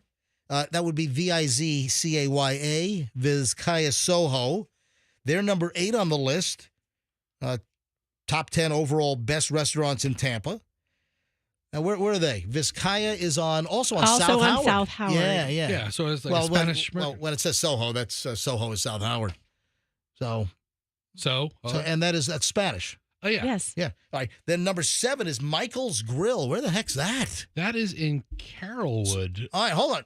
Andrew, turn your mic on. So this is Andrew's neck of the woods. Right, that's in Main Street Shopping Center. Main Street Shopping Center off of Dale Mabry and Carrollwood. Right, so Michael's Grill. Fester, have you been to Michael's Grill? I've been kicked out of Michael's Grill. No, you haven't. Before. No, you haven't. Hey, Andrew, have you been? Sir, we do not serve your kind here. Whatever. No, you haven't. No, I'm sure it's a fine place. Andrew, have you been to Michael's Grill? I have been for an occasion. It wasn't a normal menu because it was a party. Oh, I got you. All right. Well, they're number 7. Yeah, south of Fletcher on Dale Mabry. Yeah, 4.8 stars. Then you have CW's Gin Joint. Isn't that downtown Tampa? Oh, that's in downtown Tampa. Yeah. I have friends that have been there. I have never been to CW's Gin Joint. I've been there for a drink. Right. Yeah, it's a gin joint, so obvi. CW's Gin Joint. It is now. Yeah. So that's number 6 on the list. Then number 5, Number 5, top 10 best overall restaurants in Tampa, according to Open Table, and reviews that the guests have left for the Open Table they booked. All right. Number 5 is Babushka's. Babushka's in Hyde Park. Babushka's, that's that Russian food? Yeah, it's got to be Russian. Yeah, babushka, of course. Is that... I wonder if they have those little babushka dolls, the Russian nesting dolls. Is that the place on Platte? Yeah, it's on Platte. Yeah. I've passed by. I have not been to Babushka's, but I would actually like to go to Babushka's. Why? Because that's what your grandmother called you? No, I'm just saying that it looks interesting. Oh, to it me. does look interesting. Yeah, I mean, the food Wow. looks really, really good. So Babushka's, it's Russian food, and I don't know. I wonder if their business was affected with the whole Ukrainian thing. And I remember passing by, and I remember seeing like a Ukrainian flag, and I think I saw "We Stand with Ukraine." Yeah, I mean they took the Putin platter off their menu. The Putin poo-poo platter. Yeah. Oh wow, their menu is interesting. They've got all these different caviars too. So, well, listen, Russian caviar, right? But I wonder how that's affecting things because of economic sanctions and everything. You sit down and talk to the owner when you get there. But I mean, Babushka's clearly is locally owned, so give them some love. You know, I'm guessing the Russian thing might have hurt them a little bit. But listen, number 5, Babushka's is on the list here. Number 4. All right, these are the top 10 best overall restaurants in Tampa. We're counting them up to number 1. Number 4 is Stan's Epicurean. Wait, is that? I don't think that's the Epicurean across from Burns, is it? I mean, maybe I'm wrong. Unless they added a stand to it. Yeah, Stan's now running the operation. No, actually, this is now. So Wait a second. Stan's Epicurean. Yeah, now we're outside of Tampa. Okay, Reddington Shores. Yes, it's Reddington Shores. So it's the Tampa Bay area. So Stan's Epicurean. Look at this, a 4.8 on Google, and it's coming in at number 4 on the best overall restaurants. I gotta check that out. Stan's Epicurean on what road was it on? Gulf Boulevard. On Gulf Boulevard in yeah. Reddington. Wow, look at that. Then a place that is near and dear. I love this place. This is one of the places that Michelle and I have been going to since we came to Tampa. I mean, literally, Michelle and I, we had food from this restaurant the first week they opened up in 1994. I'm sorry, 95. All right. Because I moved from West Palm to the Power Pig in February of 94. We rented for the first year. Then we bought our first house in South Tampa right down the street from this restaurant. And we were moving into our new house in, I think, like March or April of 1995. So a year into the Power Pig and the MJ and BJ show, we bought a house. And my parents had come down to help us move in, and we were looking for dinner. And there was there's a shopping center right on MacDill. And Michelle had found this place, an Italian place called Cafe Paradiso. And they're still there. And now Cafe Paradiso, hey, congratulations, Paolo. Cafe Paradiso, number 3 on the list of 10 best overall restaurants, according to reviews on Open Table and reservations that have been booked on Open Table. Cafe Paradiso. We were just there a couple of weeks ago. 10 days ago, 2 weeks ago, we're just the Cafe Paradiso. Always a great meal. Paolo and his brother, they run a phenomenal restaurant. And again, we were there the first week they opened up in 1995, and we're still going to Cafe Paradiso. Yeah, he has your $10 framed behind the register. Yeah, my God, it's the first. Okay, all right. MJ great. spent the first $1. All right. All right. Number 2 is Paul's Fusion Kitchen. How do I not know any of these places? Pretty much. It's all on ratings on their site, so it's not even excessively well-known places. It's just places that are highly rated. Well, bring this up. Paul's Fusion Kitchen. Where the it's heck on is Kennedy Boulevard, Okay. but I'm trying to see what intersection it's near. Let's see. Paul's? Yeah, just look at the map. It's on Kennedy Boulevard in Tampa. Yeah, but look at the cross. Okay, It's kind of by Dale Mabry. Dale Mabry. Paul's Fusion. How have I missed It's between this? West Shore and Dale Mabry. Wait a second. This is like near my near my neck of the woods. Yeah. Wait a minute. It's right across from the Metro Diner. Yeah. How do I not know about this? It's right next to it's next to the chicken salad chick. So you know where the chicken salad chick I know is. where I know where the chicken salad chick is. That's a hard parking lot. Best by the way. restaurants in town are right next to it, and you're like, hold on. Paul's Fusion Kitchen is in. You know what? Like Revolution Ice Cream used to be on the corner of that shopping center, and they closed that one down. Okay, I've got the menu up, and boy, are they fusing stuff. They've got a black and prime rib sandwich, and then they've got red curry duck. Oh my God. So there's like fuse. Well, I got to check out. I mean, this is like a mile from my house. How the hell do I not know about Paul's Fusion Kitchen? Chicken quesadillas and chicken pad thai. That sounds pretty damn good to me. They are fusing crap together. On the same plate. A sweet potato crusted salmon roll. Yes. That's Why does this not? I do not know. This is right. I work out across the street twice a week. I work out on Mondays and Thursdays at X-Force Body, right across from Metro Diner and La Segunda. Okay, so you got a new place. Great. All right. All right. What was that? Number 3? That was number 2. Okay. Ooh. And coming in at number 1. Give us some clues. Top 10. I think we would never guess it. I don't know if am I thinking of this. Is it? I think it's in Sulphur Springs. Okay, then I wouldn't know what it is. Quality Foods Market? Bring up Quality Foods Market. Is that? Oh, no, MJ. I've told you about Quality Foods Market. Am I not thinking of the right place? No, Quality Foods Market. Oh, is it Italian? It's in Lutz. Oh, that's the Italian place. Yeah, I've been there several times. Oh, okay. I was thinking of something else. All right. It was more pizza-centric. Yeah, but now it's really fine dining. Oh, you did tell me about this. Somebody suggested it to you as a pizza place to go to. But yeah,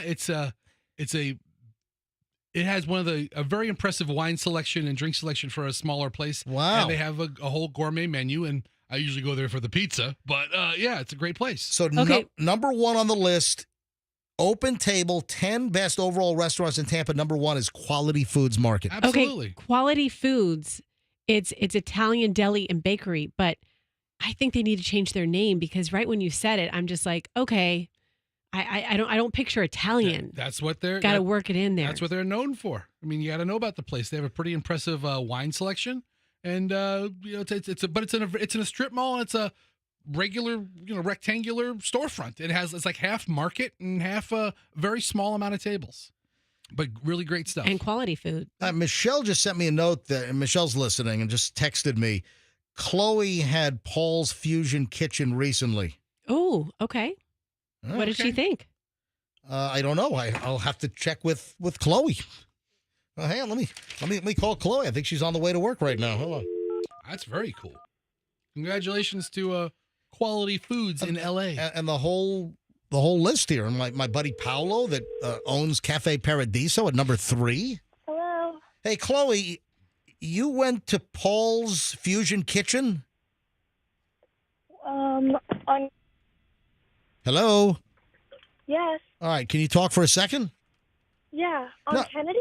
Yeah. Yes. Kennedy near Dale Mabry. Yeah, we're doing a list, the 10 best overall restaurants in Tampa, according to Open Table, and Paul's Fusion Kitchen is number 2. And then Mom said that you were there recently. Yeah, Chet and I picked up from there. Chet and you, boyfriend Chet. And what do you think of Paul? It's number 2. It's highly recommended. What do you think of it? It was really good. Oh, there you go. It was okay. Chloe says it was really good. That's a glowing endorsement. I mean, forget this Open Table list. We just need Chloe's. It was really good. Chet and I couldn't finish it fast enough. You caught me getting into my Uber, so I'm all over the place. Yeah, so how's that the Uber thing's working out, right? Sure, Todd. Sure, Todd. Yeah, so for those that don't know, Chloe is working at the state attorney's office, Susie Lopez's 13th judicial, the state attorney's office for the 13th judicial district. So Chloe is going to be working there for a little over a year. Oh. What? No, nothing. Sorry. Oh, I think you told me to shut up. Yeah, it sounded like shut up. So Chloe is working there. And she'll be there a little over a year because then she is going to go to law school. She'll start applying for law schools in the next couple of months for admission for next fall. And, well, Chloe's got to leave South Tampa and go to downtown every day and back. And it's by far cheaper for me to have her take an Uber every day back and forth than to buy her a car, deal with insurance for a 22-year-old girl. It's just a lot cheaper. I'm saving thousands and thousands by just having her take an Uber every day. And then Chloe's like, Daddy, but Dad, I want a car. I have a friend that takes an Uber every day because he has 6 DUIs, and he's pointed out to me, dude, I'm saving so much money, man. I don't have a car, I don't have insurance, I don't have to do maintenance, nothing like that. I'm telling you right now, also, we don't know where Chloe's going to go to school. I'm going to buy or lease Chloe's like, can you just lease a car for a year? I'm like, no, you can't lease typically leases are 3-4 years. Sometimes there are 2-year leases. Okay, you can't lease a car for a year. And I don't want to buy a car for a year. I don't want to deal with like $6,000 a year in 22-year-old female car insurance. So it's cheaper. I'm telling you, I ran the numbers. It is infinitely cheaper for me to have her take an Uber to work every single day. Great. Okay. All right. So are you in the Uber now? Yeah, but you know what I was gonna add? You know what I discovered? What? It would be nice to have a car because when I'm at work and it's like my lunch time, my lunch hour, I have to go eat in the break room alone, kind of like a loser. And so it would be nice to have a car so I could go eat in my car. Why don't you? Oh, hold on. Go eat in your. Wait a minute. You want a car so you can go down to a 717 parking spot and eat in your car? Yes. I love eating in my car. It's seriously my favorite place to eat. By myself, alone in my car. In the garage. I could picture MJ getting his first job at a radio station. His dad saying, how about you take an Uber? Guess what? I'm not buying you a car. I do know the Accardi brothers, so I could probably get a good monthly rate in a 717 lot. All right. Chloe, why don't you just make friends? And there are all kinds of places that you can walk to lunch in downtown Tampa. Oh, so you'll let me buy lunch every day? No, I didn't say that either. Yeah, that's another thing. I'm not going to pay for her, $25 lunches every day. Yeah, lunch is not cheap anymore. I started cooking. I have this lovely steak lunch that you helped me prepare. Hold on. I helped you or I made it entirely for you? Okay, fine. You made it. Yeah, I made sliced sirloin with broccoli and cauliflower. I kind of sautéed the cauliflower. I'm sorry. I sautéed the broccoli on the stove in some olive oil and salt. And the cauliflower, I did a whole head roasted with olive oil, salt, and pepper in the oven. And Chloe, how good is that? It was good. Okay. Yeah, this is her second day. She had 2 days of delicious dad-cooked meals. Yeah. All right, Chloe, I'll talk to you soon. Have a great day at work. Hey, is your Uber driver driving safely right now? Yes. Where are you? Kennedy and West Shore. Okay, and what kind of vehicle are you in this morning? I'm not sure. The app tells you what vehicle you're in. I didn't really. Toyota Camry. Oh, you're in a Camry, okay. And then can you see the radio? Did the driver have the radio on? Yes. And was the driver listening to us? No. Son of a bitch! Are you serious? Yeah. Male, female, what's the demographic of the driver? We got to have a chat. The latter. Female? No. Male? Oh wait, no. The former. Okay, I didn't know what you said first. 1 or 2? Male or female driver? Okay, 1. Male. Yes. And how old? 30. And are they listening to were they listening to the regular radio? Yes. Is English their first language? Oh my God. I think so. Okay, MJ. All right, can you do me a favor? Can you text me? Just text me right now while we're talking. Text me. Do you know what station they were listening to? Wait, the what? Do you know what station they were listening to when you got in the car? Yeah, and I can give you a clue. No, just text me real quick because I don't want to promote another radio show. Okay. I would love the Chloe radio clue game. But hey, put the driver on the phone. Tell the driver what? What? I just texted you. But okay. What were you saying? All right, put the driver on the phone. Let the driver drive. Oh, listening to Orlando down the hall. Okay? Come on, son of a bitch! Let the driver drive. I mean, I'll tell you right now. Put the driver on the phone. What? Can I talk to the driver? My father. Are you okay being on the radio? Yeah. Yeah. Okay. Tell him your dad does a morning show. All right. Hello. My dad does a morning show. Yeah. Hey! You're live on the air. My name is MJ from the MJ Morning Show. You have my daughter Chloe in the back there. Hey, how you doing, man? Doing fine. Hey, I just want to. Chloe said that that she got into the car and you had Orlando on, and listen, I'm good friends with Orlando. He works for our company. Orlando Studio is right down the hall from me. But I'd love you to check out the MJ Morning Show on 104.7. Okay, I'll check it out. I'm gonna put it on as soon as I get off the phone. I appreciate it. What's your first name? Jay. What is it? Jay. Jay, listen, Jay, my name is MJ, along with Fester and Roxanne, and it's the MJ Morning Show on Q105, which is 104.7 FM. All right, man. I'm going to definitely check it out. And you're going to be very safe driving my daughter down to the state attorney's office, right? To the state attorney's office? Yeah, I'm definitely going to be safe. All right, be very, very safe. All right. She's in good hands. I'm going to make sure she get there in one piece. All right, thank you, Jay. You have a beautiful day, and I'll make sure she leaves you 5 stars. All right, man. I appreciate it. You have a good day. And leaves you a 50-cent tip. All right? Hey, man. Yeah, tip is a tip. I'm kidding. I'll make sure she leaves you a nice tip. Thank you, Jay. All right, man. Thanks, man. I'm going to check your radio. I'm going to check the radio station out, man. Right now. Yeah, turn it off Orlando and move it to us, 104.7 FM. Thank you. All right, bye-bye. All right, so Are we done here? I heard your Uber driver was listening to. Meredith just ran down the hall. Yeah. Yeah. So Chloe gets into an Uber and he has you guys on. Well, instead of us. So I mean, he's a big fan of Beat the Freak. As tight as you can go. Yeah, all right. So Meredith is wearing like a corset thing this morning, and she needs like Roxanne to help cinch it in the back. Yeah. Is this on MJTV? Yeah, I just moved my camera. Look at this. We've got. Hold on, we got Meredith came down and Roxanne is cinching this tight corset that's squeezing Meredith's ribs. Wow! All right, Chloe. Very tight as possible. Just want to get my head I feel in the like same we're shot. in the olden days when we had to yes. All right, Chloe, have a great day at work. Goodbye. Good job, Mayor. All right, goodbye. The Uber driver and I say bye. All right, bye-bye. Goodbye. All right, make him put it on now. All right. Look at that. Yeah, I mean, if he likes Meredith so much on Orlando's show, she's on tighter? ours right Is now. it getting tighter? You're never, ever gonna... Yeah, as tight as possible. you Cinch it in. Cinch it, baby. You never know what the hell's going to happen here on the MJ Morning Show. This is the best day of work ever. Sorry, guys. No, don't be sorry. We're about to do like a little thing on the station. So. Unless I'm my... dressing like a nurse. Unless my... Oh, is that what that is? Yeah. Unless my Cayman Airways flight is all messed up today and I can't leave on vacation because of the... Well, you know about the cyber outage, right? Of course. Yeah, so a bunch of airlines, I have not heard whether Cayman Air, I'm going scuba diving today, and I haven't heard whether Cayman Air is affected, but American, United, Delta.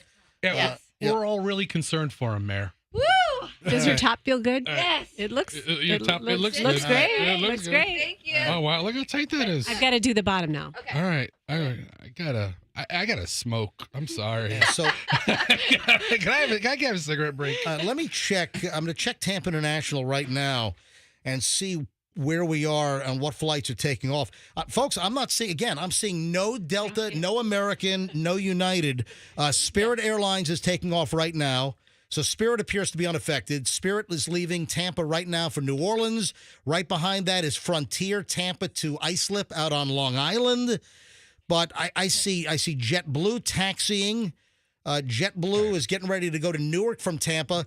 But again, wait a sec. Hold on a minute. Hang on a minute. Breaking news. Hold on. We have an American Airlines flight is getting ready to take off. Hang on a minute. Breaking news. So it looks like American is taxiing. American 374 to Washington, D.C. It looks like American is starting to move after they were ground stopped all morning long. Yeah, that feels good. Is that good, Mayor? Yeah. All right. I want to hear more about Meredith. All I know is that Roxanne is behind Meredith's butt right now, and Meredith just said, that feels good. That's all I know. That is perfect. Yeah, that's tight. It's going to hold me in. I knew you would do this right. Okay, You're tight. You're even. Let me see from the front. Good. Let me see from the front. You too. look wonderful. Oh, beautiful, man. Beautiful. So hopefully your travel plans will not be. Well, there are canceled flights. Yeah. Festa, can you go to the board quickly, folks? Sure. This is a big deal. This is a really big deal because if you don't know what happened, 8:22 at the MJ Morning Show.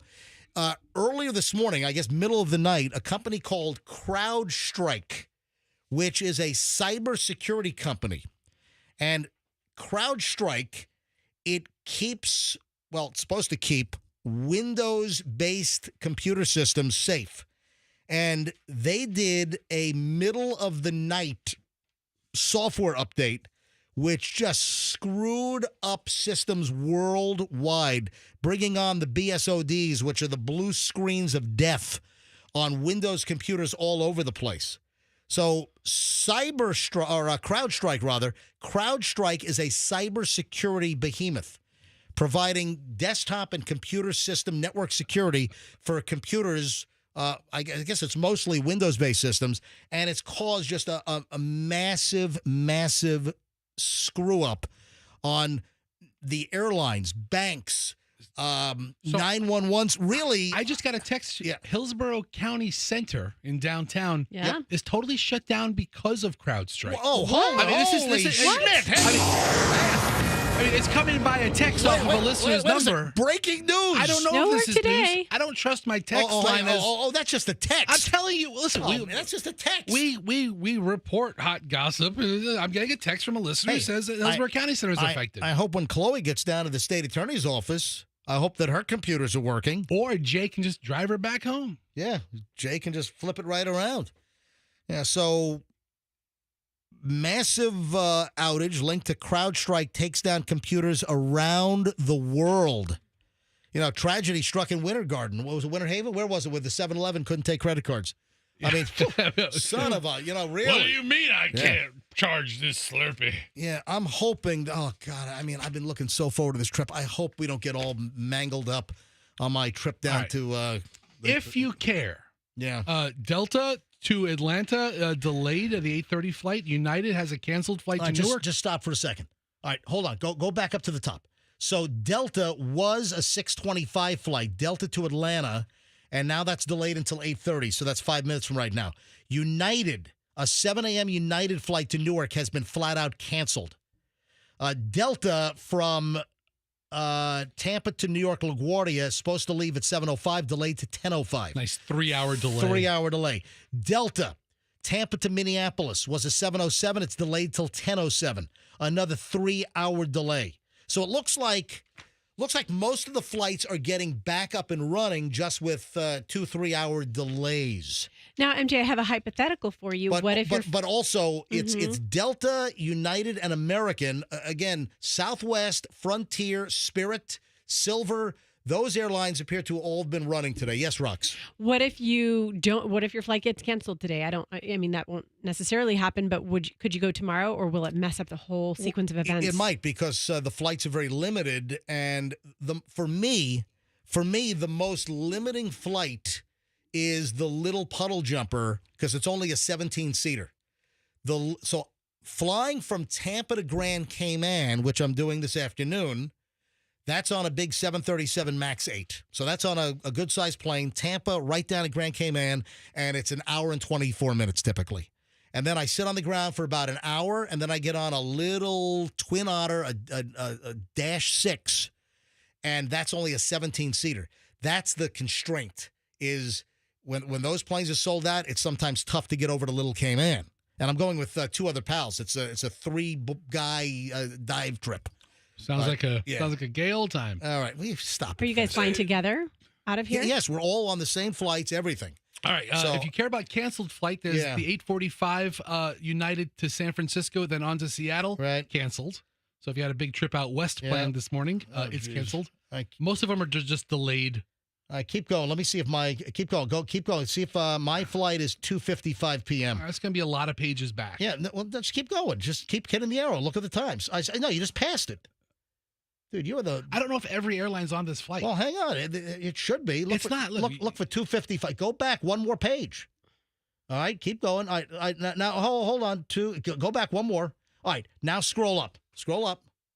No, scroll down. Scroll down. Oh, I don't see it. It's not every flight because it's only the big airlines that are on this online flight tracker. Cayman's not on there? I mean, yeah, go figure.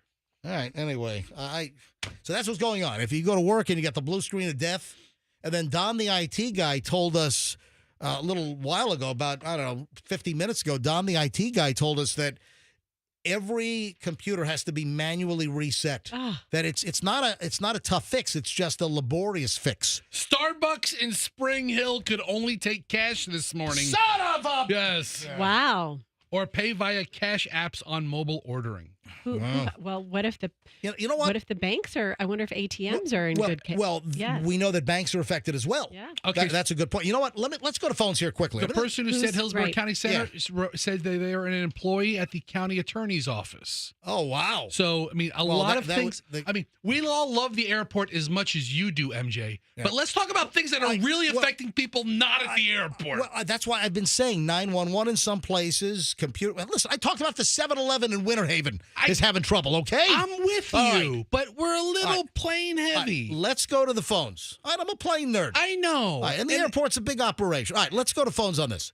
What have you been affected with this morning? Have you been affected with this whole CrowdStrike computer outage with Microsoft systems? Have you been out and about this morning, gas stations, you try to fill up? We're hearing Starbucks. We're hearing some 7-Elevens. Have you had a problem with this computer software snafu, this update from CrowdStrike? Have you had any issue? Are you at work? Have you heard of anything? Any element, any aspect of this massive worldwide computer problem? If you've experienced anything, let's go. Fire up the phones. Let's grab some calls. 800-990-1047. And there's plenty that's working fine out there. Absolutely. But what is not working fine right now? Fire up our phones, 800-990-1047. 800-990-1047. What is screwed? Oh, every line is ringing here. Every line is firing up. All right, 800-990-1047. Let's start with Kara in Tampa. Kara, hi, you're on the MJ Morning Show. Yes, hi, MJ. Yes, Kara, go ahead. I'm over here in Tampa. I had a client I had to pick up at 9:31, and she kept telling me that they were going to go off at 10, and I called her. I said, your flight's canceled. She goes, I haven't been told. I said, I use an app because I drive people back and forth from the airport. Yep. And their flight got canceled. They're not letting them get on. They won't pay for them to get on to another airline. They're trying to reschedule them out for later in the day. And I told her your sister's flight at all right, so this was you're bringing someone to the airport. They're leaving Tampa, flying somewhere, and their flight's been canceled. Is that what you're saying? No, I was picking them up. Oh, you're picking. Where are they coming from? Michigan. And what airline? Delta. Yeah, Delta from Detroit. Yep. Yep. All right, so that's canceled. All right. Hey, Kara, thanks for checking in. I appreciate it. You're welcome, hon. All right. Thanks, hon. I love it, hon. Yeah, hon. Karina is in Madeira Beach. Hi, Karina. MJ Morning Show. You're up. Hi.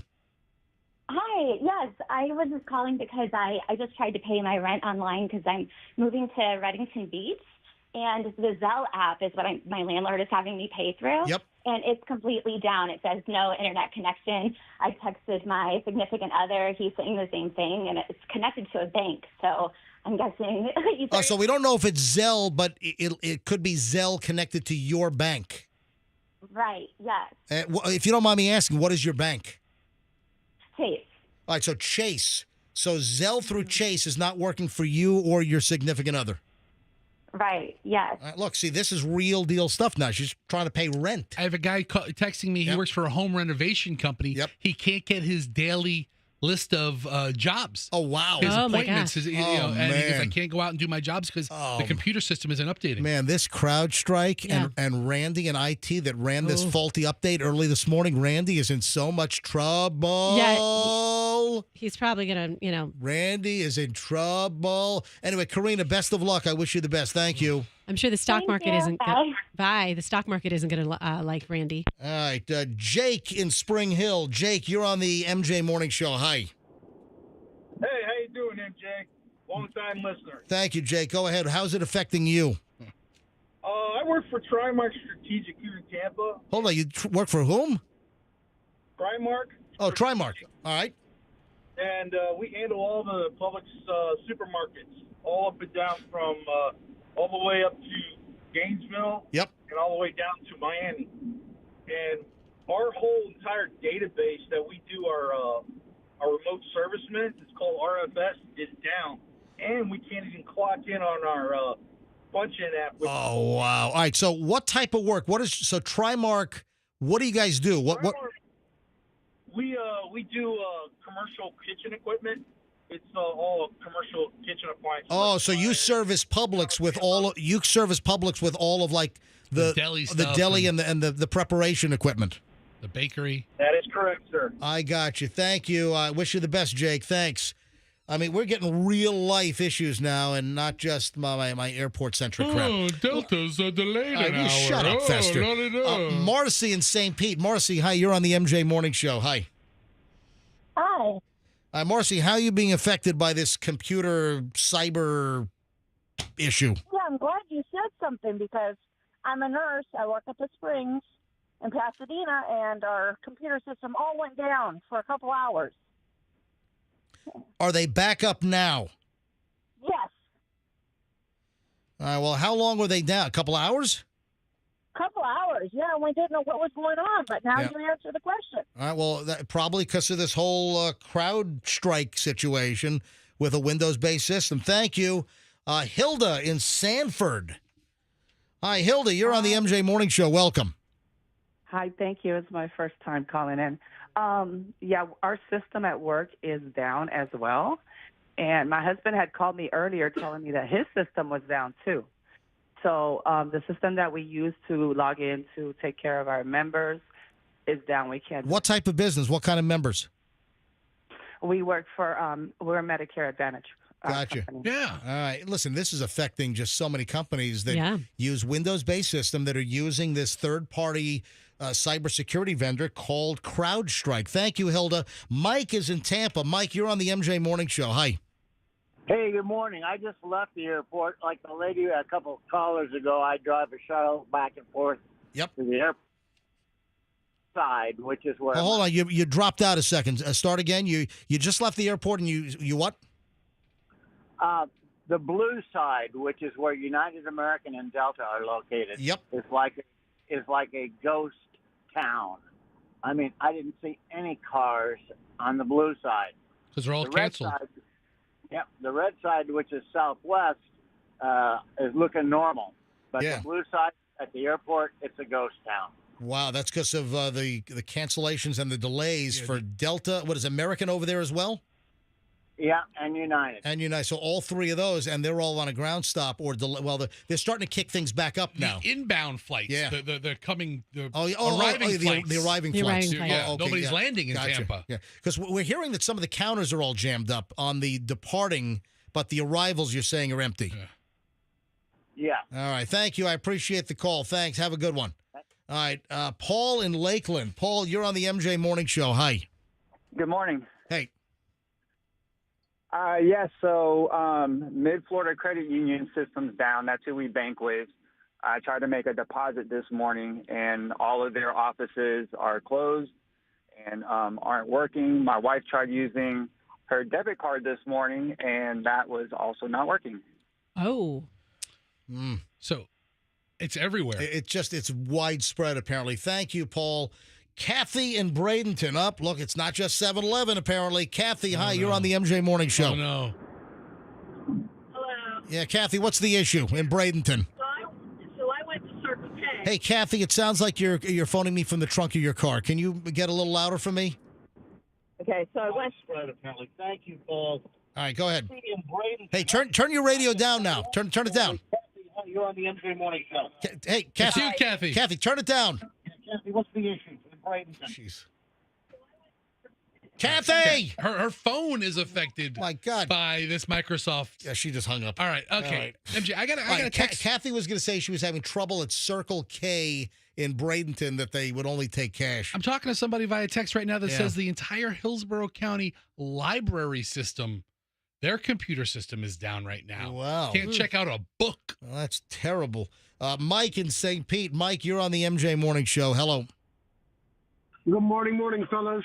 Yes. Yeah, listening to you guys, and I look at my work van, and I say, let me get gas for the day and be ready for the weekend in case of anything. And Circle K is not taking no cards, and it's all the Circle Ks.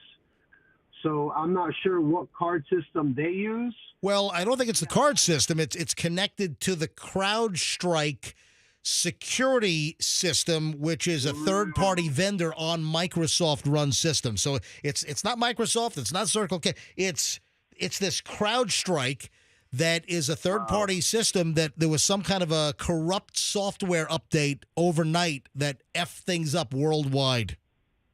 Okay, yeah, because as I'm listening to you guys, I'm like, well, let me get gas, God forbid, and my card keeps getting declined. I don't know why. And I'm looking around. The lady behind me can't put gas. So I'm like, oh, well, it's too early for this. And I leave to keep listening to you guys. Yep. And they got signs posted. This is cash only. So. Yep. All right, thank you. It's going to be one of those days. Thank you, Have a good Mike. day, guys. Yep, you too. Jim in Lakeland. All right, let me wrap it up with Jim. But we're kind of getting a taste here that it's just a lot of different places. Jim, Lakeland, you're on the MJ Morning Show. Hi. Hey, how you doing, MJ? Yes, sir. Go ahead. Man, just checking in with this whole thing going on. 6 o'clock early this morning, taking my wife to work, and we stopped at the Circle K cash only, tried to get money out the ATM, couldn't get money out the ATM. It just goes to show you, man, that you got to keep that cash on reserve. Yeah, you know, I keep like $100 in my wallet. I've got, I think, a couple of 50s in there, maybe a 20. Then I don't use it. It just sits there just in case. It's just, tucked back between a couple of, maybe like my voter registration card and my Costco card. Got a couple of, I got a couple of bills stashed in there. All right. Hey, thanks, Jim. I'm sorry for your troubles this morning, but hey, the MJ Morning Show is here to, gook up your head. Okay. Appreciate that, man. All right. Thank you, buddy. Have a nice day. That's the phones are still ringing. Phones are off the hook here, but I want to move on. But that's a good sampling, a smattering, and Festa, thank you for getting me to broaden my horizons. Although all morning long I've been saying that it's far more than just the airlines. Yes, but you've been kind of glossing over that part and talking about the lineup of departures, which is very, very specific. Hey, Andrew has a very good point. Andrew, make your point, please. How many times have we heard about going to a cashless system? Yeah. How would that work at Circle K right now or 7-Eleven or wherever you can't use a credit card because the computers are down or whatever? Tell you what, this cyber security company, CrowdStrike, they got some splaining to do. Okay, now someone told me that CrowdStrike identified the problem. Yeah, they did. The problem is with the Windows update. Yeah. We had that earlier. So CrowdStrike says that it was a software update that went afoul. And, they know what the issue is. But now it's like they got to fix it. Or as Don, the IT guy, told us, you got to go in and apparently reset manually a lot of these computers that have the blue screen of death. So it's just a hassle. They know what it is. What a pain in the arse. Can we please talk about the biggest thing affecting the Tampa Bay area today? All right, what is the biggest thing affecting the Tampa Bay area today? Over the last 2 days, you know what the biggest media event in the country has been, MJ, right? The Republican National Convention. What? That was on? So no? No. That was a big event. Oh, no, it wasn't. What was it? Hold on. The biggest nationally or just in the Tampa Bay area? No. Tampa Bay area is very, very, it's a big part of it. Right. But nationally, the biggest media event obviously has been the premiere of Big Brother season 26. Two-day premiere. Two-day premiere on CBS. Wait, when was this? Well, Wednesday and Thursday. Okay. So, hold on a minute. Big Brother. The best show on TV. That is still on TV? Season 26. Yeah, it's going and going and going. Season 26 of Big Brother. Oh, yes. Sorry. Yeah. Fester is a Big Brother freak, and that's on CBS. With Julie Chen Moonves. Ah, very good. Who's fantastic. I hear her husband is a great boss. Yeah. You know what? Oh, yeah. Yes. I mean, in some ways he was. Leslie Moonves. In other ways, kind of creep. Anyway, Tampa has a contestant named Joseph. A contestant named Joseph. And get this. Is on the new season of Big Brother. And tell me about Joseph. his little tagline, his occupation. Yes. He says he's a video store clerk. And he works like at the only video store left in Tampa Bay. Like video rentals? I guess it's called Viper Video. So Joe is a contestant on Big Brother on CBS, and he works at Viper Video in Tampa? Yeah. Hi, Fester's bringing up the website right now. And it's like Viper Video. Look at this. It's on MLK. Yeah, 706 West Dr. Martin Luther King Jr. Boulevard, Tampa, 33603. Hours are 11. I was going to call them right now, but they don't open up until 11 o'clock. I guess there are not a lot of people who want to pick up DVDs at 8:42 in the morning. I guess not. But Joseph, he's good luck Joseph. Wow. He's our guy. And Fester is just, you're a Big Brother freak. Is he going to speak here? Here, hold on. Go. All right, let's hear Joseph. All right, go back. Here we go. My name is... All right, no, roll back a little more. All right, this is like a bio on Joseph. Here we go. I want to do everything by myself. All right, this is the previous woman. Yeah. Big Brother, it's time. All right, here's the next one. Here's Joseph. Here we go. My name is Joseph. I'm 30 years old. I live in Tampa, Florida. And I work at a video store. What? Yes, a video store. Usually when I tell people I work at a video store, they're like, what? Like, who buys VHS tapes? Like, do people actually use those? But sometimes there can be up to 15 people in here at once. Am I a fan of Big Brother? Of course I'm a fan of Big Brother. I've been watching for years, but I think people aren't gonna know what to think of me when I step into the Big Brother house. I have the knowledge of the show. I'm a strategic player in my daily life. I literally have everything you need to win this game. I love poker. I've been playing it for a super long time. Wow. What I enjoy about poker is the strategy. I think poker is really going to help me in the Big Brother house. This is our because guy. In poker, you have to be patient, and when you have the move, you got to go for it. I'm all in for Big Brother. This summer, instead of saying be kind, rewind, I'm going to say no doubt, I'm voting your ass out. Look at that. All right, so that Joseph from Viper Video. I'm guessing he probably grew up listening to the MJ Morning Show. I'm guessing he's a Chamberlain High School graduate. That's what I'm guessing. He's got a porn stash. I like his porn stash. Yeah, that's High School. Roxanne and I just zeroed in on the same thing. Yeah. He's got a total porn stash going on. He looks like he should be an actor in Boogie Nights. Oh, man. But yeah. Well, get a hold of Joseph. He's in the Big Brother house. You can't reach him. The show started. He's in the house.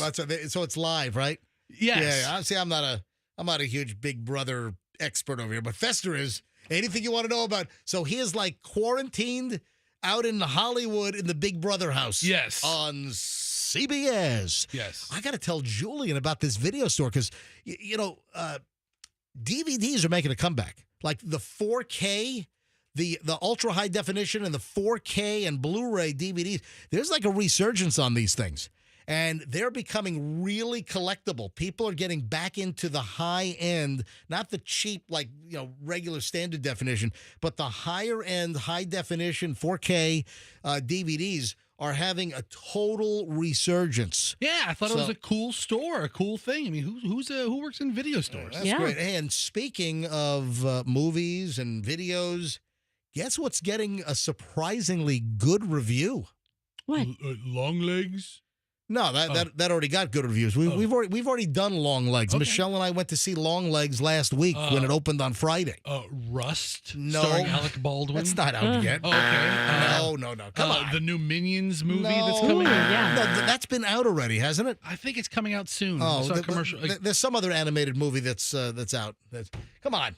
Twisters. What? Twisters. That is correct. I was about to go, we've got cows. I was about to do that as a little bit of a hint. Okay. But Twisters, not Twister. We've got Twisters. And Twisters, that's getting good reviews. So is it the sequel to Twister? No, it is the prequel. Oh. No, I'm sure. Before there was one Twister, there were Twisters. No, it's the sequel. Twisters, a disaster movie starring Daisy Edgar Jones, is an oddity in 2024, a reboot that's actually worth your time. This is a New York Post movie review. I mean, listen to that. Twisters is an oddity this year that's a reboot that's actually worth your time. How is it a reboot? It looks like it's about tornadoes. And the last movie was Twister. Right. And hold on. We're not going to confuse anybody. We're going to call this one Twisters. We're going to add an S. Yeah. Yeah. And then later on, we'll go to the Twisty Freeze and get a swirly cone. Yeah. Maybe it's a strange thing to call a film depicting the enormous devastation wrought by tornadoes a pleasant surprise. But like the weather phenomena, these rebellious scientists chase this summer smash, and it whooshed out of nowhere after all, blah, blah. Anyway, it's a good review. People are saying that, or these reviewers are saying that Twisters is actually decent. Andrew, hold on. Andrew's on Rotten Tomatoes right now. What are you seeing on Rotten Tomatoes? It didn't get a huge tomato meter review. It's 77%, which is not bad, but the audience score, 93%. Yeah. All right, so go ahead and break it out. So the critic score is 77, which is still decent, and the audience score is a 93 on Rotten Tomatoes? Right. That's pretty solid. So if you're looking for something to do, there you have it. All right, I want to see the movie Tata Twisters.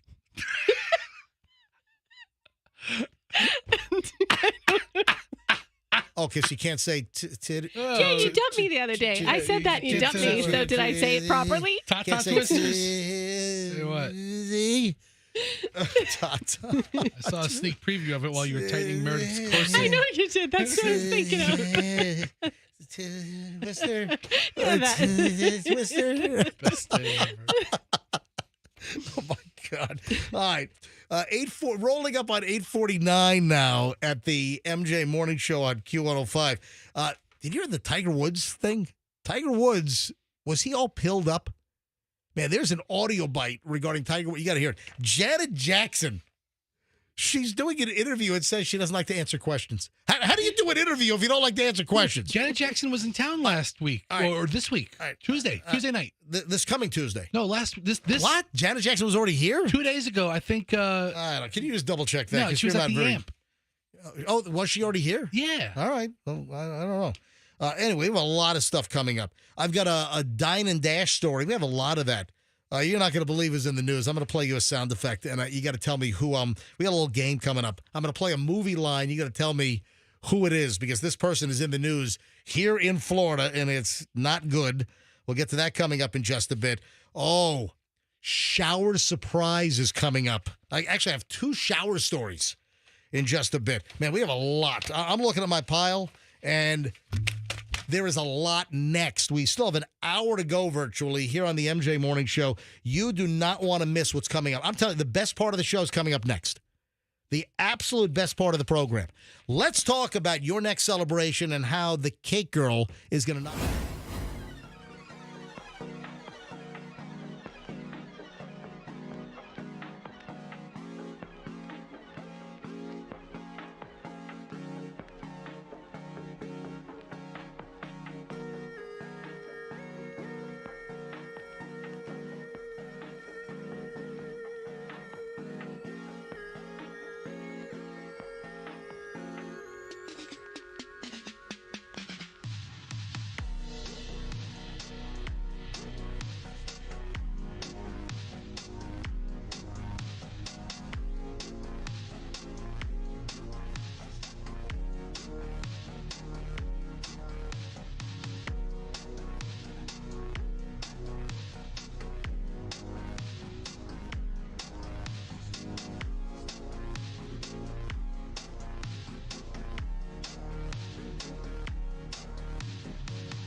MJ Morning Show garbage. All summer long, Q105. I think that's going to stick. That's a good one right there. All right, 9:02 at the MJ Morning Show. Do you know what one of the biggest computer actions is going to be worldwide today?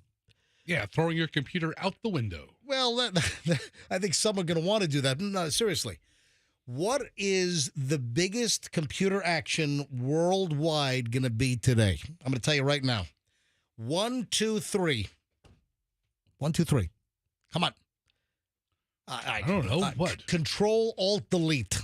That's it. Control, Alt, Delete to reset computers that have the blue screen of death. That fixes everything. Yeah. Listen, if you have any kind of a computer issue, if you have any electronic issue, I mean, just pulling the plug and putting it back in or, rebooting, restart, that fixes like 99.2% of problems. Now, but with the whole cyber strike, blue screen of death, that whole situation worldwide with their faulty update overnight, which has just bricked a whole bunch of computers right now. Well, I mean, just have to reset them. This is causing problems worldwide. I'm looking at pictures all around the world. Airports are just smashed. Berlin, Hong Kong, New York, just all over the place. It looks like Cayman Airways is running, though, so I'm very excited because the Cayman flight from Grand to Miami actually left Grand 3 minutes early this morning, so it looks like they're in the air. So hopefully I have no problem with my flight down to Little Cayman after the show this morning. Yeah, my sister-in-law is stranded in Minneapolis. But I'm going to run out of gas because I can't use my credit card. No. Listen, it's hit or miss. Some places are affected by this crowd strike. Cyber. Isn't that great when your cybersecurity company takes you down? Yeah. Isn't that great? Isn't that great? They're there to protect you. We need to get an updated song from Alanis Morissette. Isn't it ironic with, and you got crowd strike for your computer security, but then Lenny and IT really F things up, and then you're down. Isn't it ironic? That really flows. It does. Wow, you are a songster, man. I'm a lyrical genius. Good for you. Yes. Man. Wow, what a skill. What a skill. What song is that? I'm a lyrical. What song is that? What song is that? I got it in my head. I'm like lyrical lyrical gangster. Is that it? Is that what I'm thinking of? All right, 9:05 at the MJ Morning Show. I'm a little disappointed. I did not get invited to Busch Gardens to check out the new Phoenix Rising. Why not? Oh, yeah, that was this week, right? Yeah. Did they not? Because usually they do little media invites. Are we not? We give away Busch Gardens passes. We absolutely do. We're giving them away all this week. Yeah. And last week I gave them away during middays. Yeah. To get excited about Phoenix Rising. I mean, were we not invited, or did our promotions department not tell us? I don't know, but I mean, we have a great partnership with Busch Gardens. I like Busch Gardens. I mean, Busch Gardens is a fantastic local attraction, bringing millions of folks a year to the Tampa Bay area.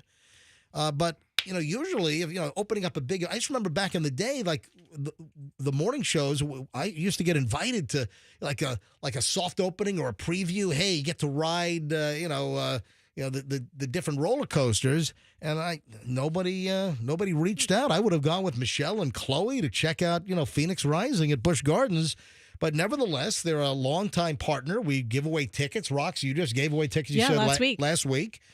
Phoenix Rising is opening. Family-friendly roller coaster goes up to 44 miles an hour. It's not one of it. Busch Gardens has like some of those 70-mile-an-hour coasters, but still, it's always exciting when a new roller coaster opens up, right? That's pretty cool, man. Yeah. Yeah, it is. All right. You and Michelle are both roller coaster people, aren't you? Yeah, we both like roller coasters. Yeah, I think the whole family is. They don't mess you up now that as you get older? Because No. I used to be a roller coaster person, and I can't do them anymore. That's because you can't hang. No, I can't. And I don't know what I'm going to do when my kids become of age, because they're already, I can tell they're excitement junkies. I'm in, I think, better shape now than I was when I was 30. I'm doing more. I had some folks. Well, this wasn't a segue into how great shape you're in. It was just like sure that. was, Roxanne. No, listen, I go. I don't know if I can get him on the phone. Hang on a minute. Jamie Culleton, who owns the Nona Slice House, he was like, when I took him on the New York Pizza Tour, he was like, oh my God, I can barely keep up with you. You know, all right.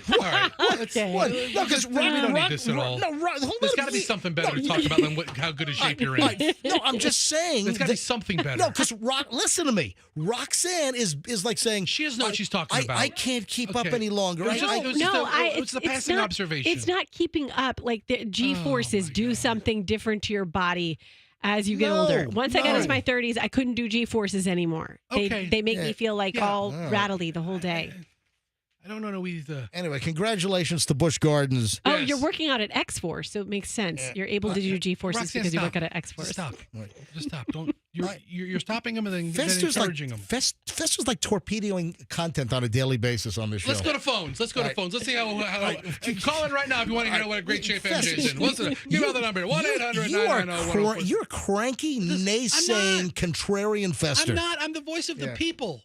There's got to be something funnier than how great a shape you're in. Roxanne just brought it up that she can't do certain things, and I'm saying that I'm doing more as I get older. Period. I'm It's doing over. more. I don't need to call people to vouch. Oh, yep, he's in good shape. Wait, you were going to call someone to vouch your shape? Yes. You know what? You're El Gordo the Grouch. Fine. El Gordo. Listen, El Gordo the Grouch. Who makes the people laugh. Yeah. All right. Tiger Woods. I got a couple of audio bites here that we got to play. First of all, you got to hear this. Listen to this, and you tell me. You tell me what you think this golf announcer is getting at. This is Sky Sports. You know, Sky Sports is Australia? Is British. Well, no, I think they might do Australia as well. Okay. So Sky Sports is like a Fox Sports, but over in Europe and other parts of the country. So Tiger Woods is playing at the British Open. So it would be Sky Britain. Listen to what this announcer says about Tiger Woods. Uneven ground. And you look at the eyes, you've got to think that there's quite a lot of painkillers being taken to cope with the pain, you know? All right. I thought the audio was better than that. It sounded better on my computer than... Okay. Yeah, I heard something about painkillers. You can clearly hear him. So the announcer, this is on Sky TV, Sky Sports, is talking about Tiger Woods is all pilled up at the British Open. Look at his eyes. Because he had a disastrous round. We don't do a lot of golf talk, but if it involves, Tiger Woods...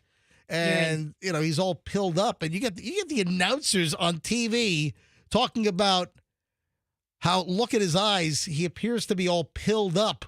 And then Woods' mother jumped in. What happened? Yeah, she's trying to figure out what... What happened? Took a bunch of oxys, Mom. It's all right. Listen, he's not behind the wheel of a car.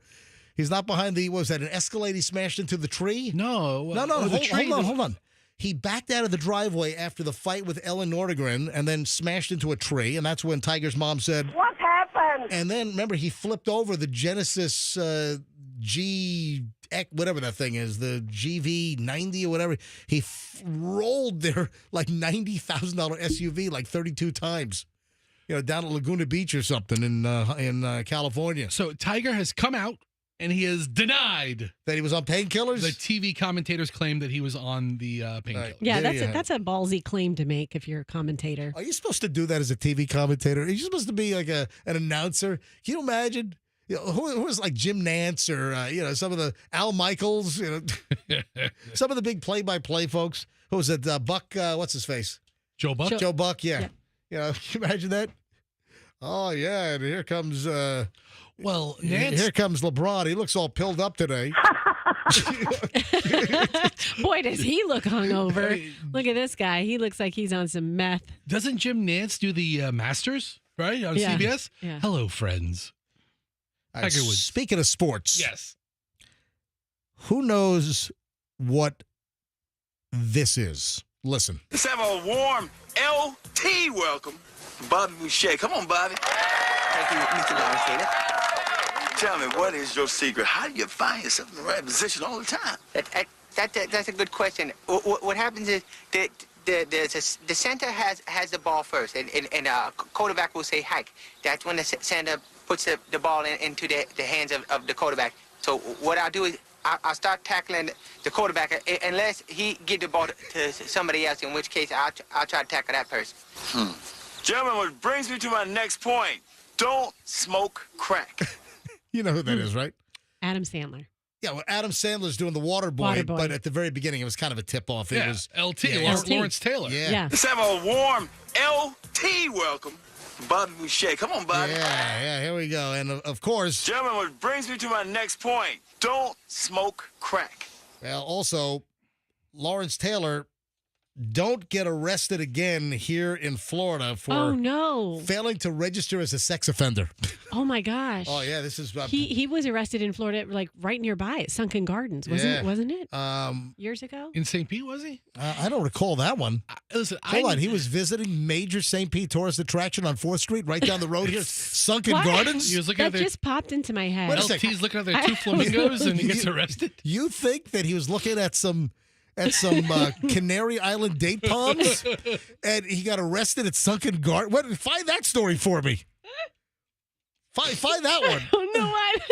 Do you know I've never been to Sunken Gardens? Me neither. I've lived here since 1994. I've never been to Sunken Gardens. Now Michelle has.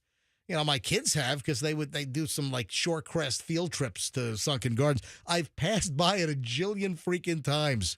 Okay, in 1999, he might have been arrested at the Sandpiper Resort in St. Pete Beach. Yeah, Sandpiper, not Sunken Gardens. I mean, listen, 25 years ago, Roxanne, wow, what a recall. That's really something.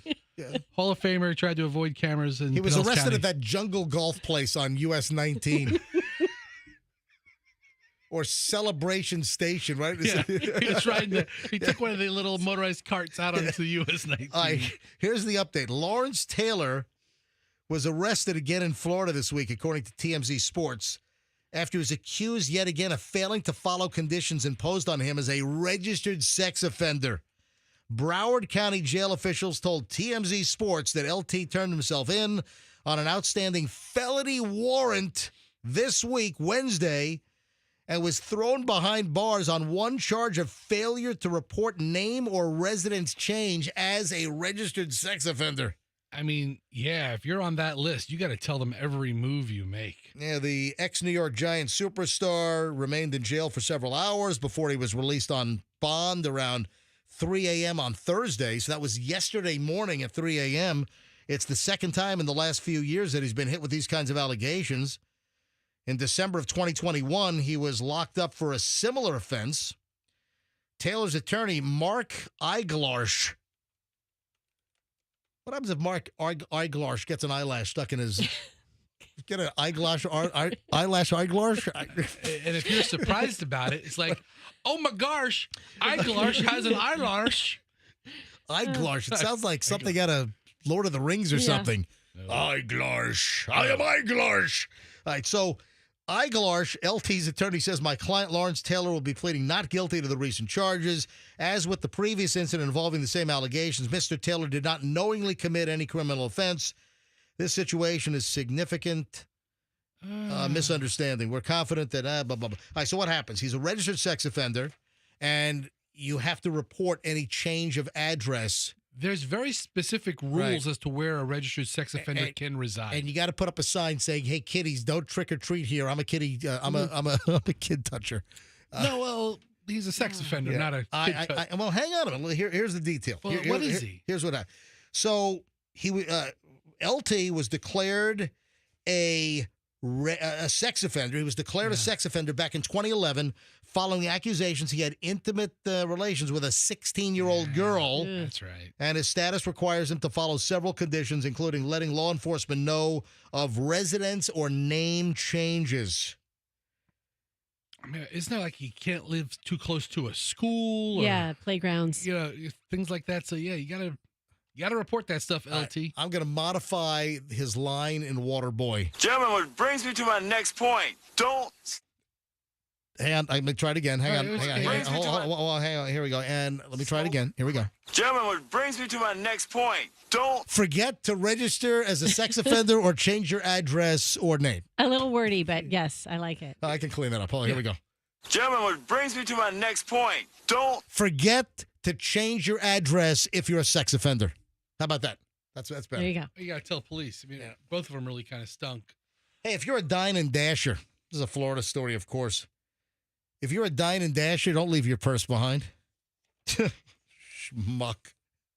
Amateur. Yeah, I mean, you got to make sure you pick up everything from that table because you can't go back for any of it. A woman accused of dining and dashing at a Panama City beach restaurant was busted. Why? She left her purse behind. An idiot. Yeah, this is Longhorn Steakhouse. Ooh. Yep. They have video from inside. It shows the moment of this alleged dine and dasher demanding her purse back after she ate at Longhorn Steakhouse. She probably had the Flo's filet. Mm. Yeah. probably fled Flo. Flo is not happy about this. Longhorn does a nice job. So she fled, bolted, didn't pay the bill.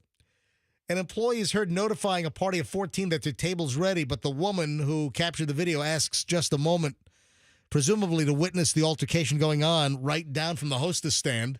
So they're about to seat a big party. She's like, hey, wait a sec, because she's videoing the whole incident. Dined and dashed, but the idiot forgot her purse. That's what the video text reads. Yeah, the manager was holding onto the purse. Good for the manager. Yeah, no question. Good on you. I mean, if you're gonna dine and dash, though, don't you go for like the outlaw ribeye or Right. the renegade sirloin? Ooh. Are you on the Outback? Yeah, I'm sorry, he's- you on Yeah. the Longhorn menu? Yeah, Longhorn Steakhouse, Flo's Filet, Outback. Oh, I'm sorry, outlaw ribeye, renegade sirloin. Do you think any of the Outback folks that are right at the Bloomin' Brands headquarters, right at the front of International Plaza, do you think they ever go to the Longhorn, which is right It's across right the there. street? Yeah. You know what? Think they ever just check it out? You know? Honestly, Secret shoppers. just to go to see what the competition has I mean, going on. But then you have the Outback, which is right down Boy Scout. Yeah. Yeah. So it's right down there, right near Texas Day, Brazil, right next to where Fleming's is. It's the old Roy, not Roy's. It's the old Leroy Selman's. That's an Outback now? Mm-hmm. Yeah, right down from corporate headquarters. Yep. The accused thief on the video is yelling at the manager, demanding her bag back. Yeah, there's a guy saying, "Hey, chill out," and good for the restaurant manager holding her purse. You pay for the meal that you just dined and dashed on, and I'll give you your purse back. Yeah. Little trade. And don't fall for, well, if you give me my purse back, I can get my wallet out. No. No. Your manager needs to dig in and, like, grab the wallet and take the credit card or debit card or cash out. And, yeah, don't give the purse back because you're holding the goods. What an idiot. You dine and dash and you leave your purse behind. That's amateur hour right there. I can tell you right now, everything on Longhorn Steakhouse menu looks good. Yeah, I mean, Longhorn is a great. Yeah. I've always had a Solid. It's been a while since I've been to a Longhorn, but I used to like remember the dumpy one next to the seedy motel up on Dale Mabry? Yeah, across from the strip club. Right across from Mons Venus. There used to be that Longhorn in there, and it must have been the shoddiest, shabbiest Longhorn in the entire system. But the food was always good. Always good. It was. I mean, they're famous for their salmon. I mean, their steaks are always good. Listen, Longhorn, that's part of Darden, right? Yeah, Yes, it's Darden Company. Yeah, I mean, we got Longhorn is Darden. They're Darden out of Hospitality. they're out of Orlando. Then, of course, we've got Outback and Blooming Brands right here. Right here in Tampa. Listen, they both do a nice job. What else do we have? Oh, the hot shower story. Fester, I know you saw this. Man, folks, hang on. It is 9:21. I have a hot shower story that you got to hear. And then we're going to... Didn't you have 2 shower stories? I do. How do you know that? I just am. Oh, did I'm omniscient. I said I have 2 shower stories. Yes, you did. I've got a hot and a cold. I'm going to be hot. I'm going to be cold. I'm going to turn hot and that's then you. cold. Yeah. That's you. You think I'm hot and cold? You are. I made an observation. I want to share it with you. Can I share my observation with you when we get back? Yeah, you can. Yeah, absolutely. All right, hang on. The final chunk of the MJ Morning Show here on a Friday is next here on Q105. So you don't want to miss this. We got a lot of stuff, and Roxanne apparently has some kind of I'm sure a dig is coming up. Sure, An observation is coming an up. Observational dig on me. No. Dig it. Is coming up next here on the MJ Morning Show, so hang on. Let's talk about your...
This is great. Fester, I've just been informed from Andrew, our producer, that Shelby, the owner of Viper Video on MLK in Tampa, is on the phone, and Shelby owns the place, and Shelby's employee, what's his name? Joseph on Big Brother. Joseph is a Tampa representative on the new season of Big Brother on CBS. I'm so excited. Shelby, welcome to the MJ Morning Show. We're live. Hey, thanks for having me. Oh, my pleasure. So Fester Fester is a Big Brother fanatic. And super fan? Yeah, he's a super fan. Yeah, I'm pretty good. I watch them all. And he told me that your very own Joseph is a contestant. Yeah, Joseph's on the new season. Yeah, we're very proud of him. Very happy for him. That's incredible. All right, so how long is he going to be gone from work? And obviously, you're playing along. You're giving him time off. Oh yeah. Well, I believe that the show, if he makes it all the way through, it can go as long as 90 days. Yeah, it's 90 days in the house. All right, so you're not going to replace him with a Haitian refugee or anything, right? While he's gone. No. Okay, I just checking. No. All right, Shelby. We love Joseph. We're rooting for him. Shelby, I have to ask. Yeah. What the hell is a video store doing open this day and age? Well, I get that a lot. It's of course a niche, but the store, the collectors, there's still collectors out there. Yeah, there are. So. Listen, Fester, I try to explain this to Fester, and not to mention Shelby. My son Julian, who's a film student at NYU, he's just finished freshman year. Yeah, he's going to be a sophomore. He's actually doing summer classes right now at NYU, and my son is into snapping up all of the Ultra HD and 4K DVDs that he can. Yeah, exactly. So I do 4K, Blu-ray, DVD, VHS, believe it or not, and Laserdisc, and what's a lot of the collectors. And even my biggest, I really cater to horror, sci-fi, cult movies. Those are the people that come in and really, really are collectors and hold on to their stuff. But you would be surprised, to blow your mind, how much VHS that I sell. I know. And listen, we're friends with the Titanic guy. Do you know JD? Do you know JD? Yeah. You know JD? I don't know him. I don't know him personally. Oh yeah, we're friends with him. He's been in the studio, yeah. And he's the guy that has the biggest collection of double set Titanic VHSs in the world. Yeah. I have people that I don't think he's ever been in the store. I have people that come in and ask for those tapes to send to him. Yeah, no, they do. That's hey, awesome. Luigi Luigi, who owns Trattoria Pasquale on Southdale Mabry, I'm sorry, on Southwest Shore, Luigi says that he's got 2 more VHS sets that he found at like Goodwill that he needs to give me to give to JD the Titanic. Yeah. Anyway, so Shelby, you got to be really proud that one of your employees is on this new season of CBS's Big Brother representing Tampa Bay. Oh, yeah, we're very, very happy for him. It's his favorite show, and so we're super, super excited for him. That's fantastic. Well, I'll tell you what, next time my son is in town, and he should be in, I think in early August. I think he's going to be back for a couple of days. I'm going to bring him by the store, Shelby, okay? Yeah, that'd be great. It'd be great to meet you. And so, thank you so much for talking about Joseph on the show. Yeah, and Viper Video. And how'd you hear about that we were talking about this morning? My neighbor here, Glenn, who also owns Nerd Out Comics, which is right next to my video store. That's awesome. Yeah, so we've got the comic store and the video store, Viper Video, right next to each other. And you're on MLK between what and what?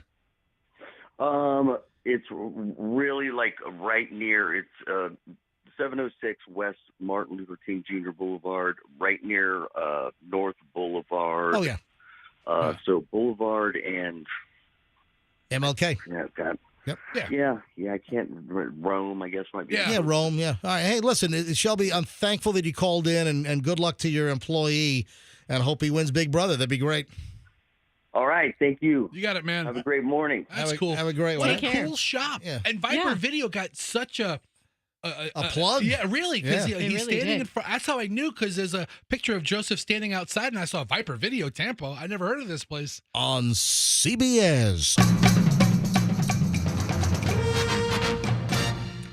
Those were the better days. When the Cold War was on and CBS started their specials with. Yeah. Yep. I long for the Cold War days. And, Charlie Brown's Halloween that starts with. I want to see the special kind of trailing and ghosting in a circle as it, And I'm definitely bringing Julian by Viper Video on MLK. You should. Yeah, absolutely. And I've got hot and cold going on here, folks. Oh, you had hot and cold. Speaking of hot and cold, you had an observation on me. All right, go ahead. Don't get mad. It's really not an insult. Don't get mad. I love it when people say, "Don't get mad." It's not an insult. But I was just thinking about the moodiness of guys. Okay, so I'll start with Fester. Fester isn't really moody. Fester is 2 people.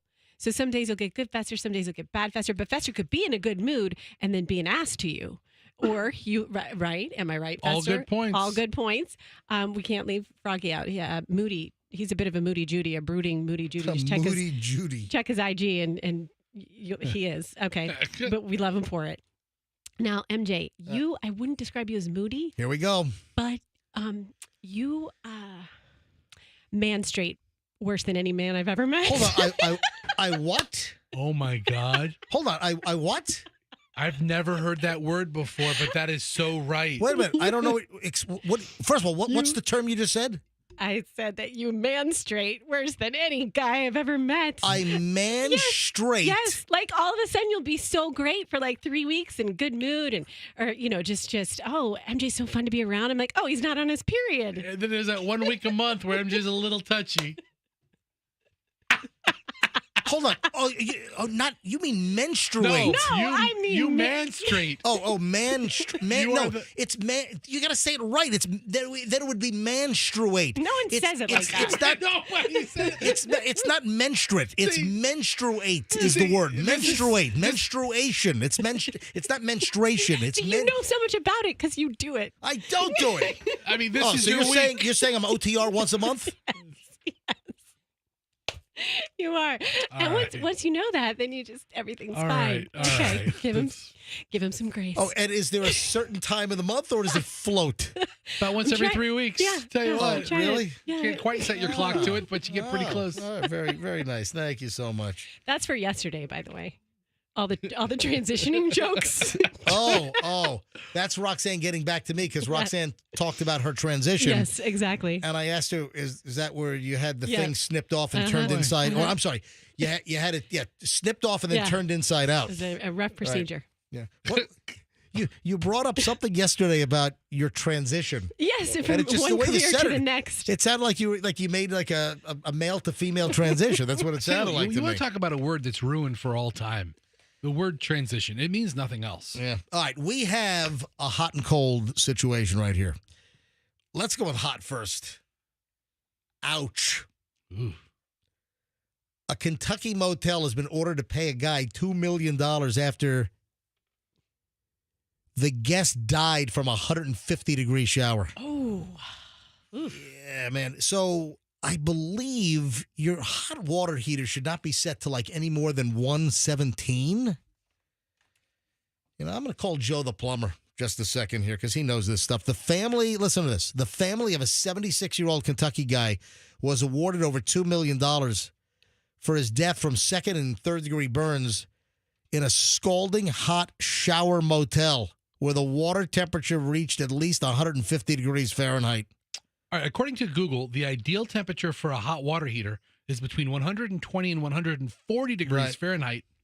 You know what? I think when we had kids early on, so when Chloe and Julian were younger, I think we kept it below 120. They say 140 is the default setting on many heaters, and Department of Energy says 120 to save energy. There you go.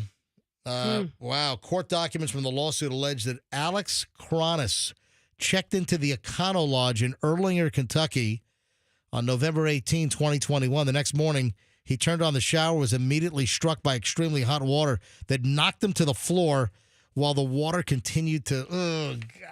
I mean, it's like, if it's that hot, just get out. But he was an older guy, and it knocked him down, and that's awful. Oh, poor guy. That is that's worth at least $2 million. I'll tell you, can the Econo Lodge, can they afford $2 million? No. Probably the whole place is probably worth $200. I mean, seriously. All right, we're going to give you the whole hotel and an IOU for $1.9 million. I have a friend who, whenever he travels to, hotels, he brings like a little kit with him and does a MacGyver thing where he like twists the shower, some part of it, the apparatus, and makes the water hotter. And hold on, he brings apparatus to make the water hotter? Yes, above my pay grade, but he does some funny thing where he makes hotel water hotter. We're sorry. Yep. You must first dial a 1. Oh, not this garbage again. Trying to call Joe the plumber. I don't need to dial a 1 to call him. Why does our phone system do that? Apparently you do. I don't need to dial a 1 to call him. All right, the heck with it. Yeah, dude. Hey, let me try. I like Joe the plumber. Hang on. Okay, you can call him later, like on your, ride home. No, I'm calling him in regard to the hot water. He's a master plumber. The Google answered our question. Right, hang on, man. Now it sounds like it's ringing now. We're sorry. You must first. What the living F is going on here? What? Boy, and now he has a bee in his bonnet to get Joe on the line. Hey, watch this. So now I'm going to dial a 1. Now it's going to say you don't need to dial a 1. Well, I'm telling you, watch this.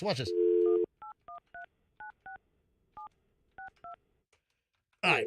And then I'll move on because I got a lot of things to do before I shut things down. There's no need to dial a 1 when calling this number.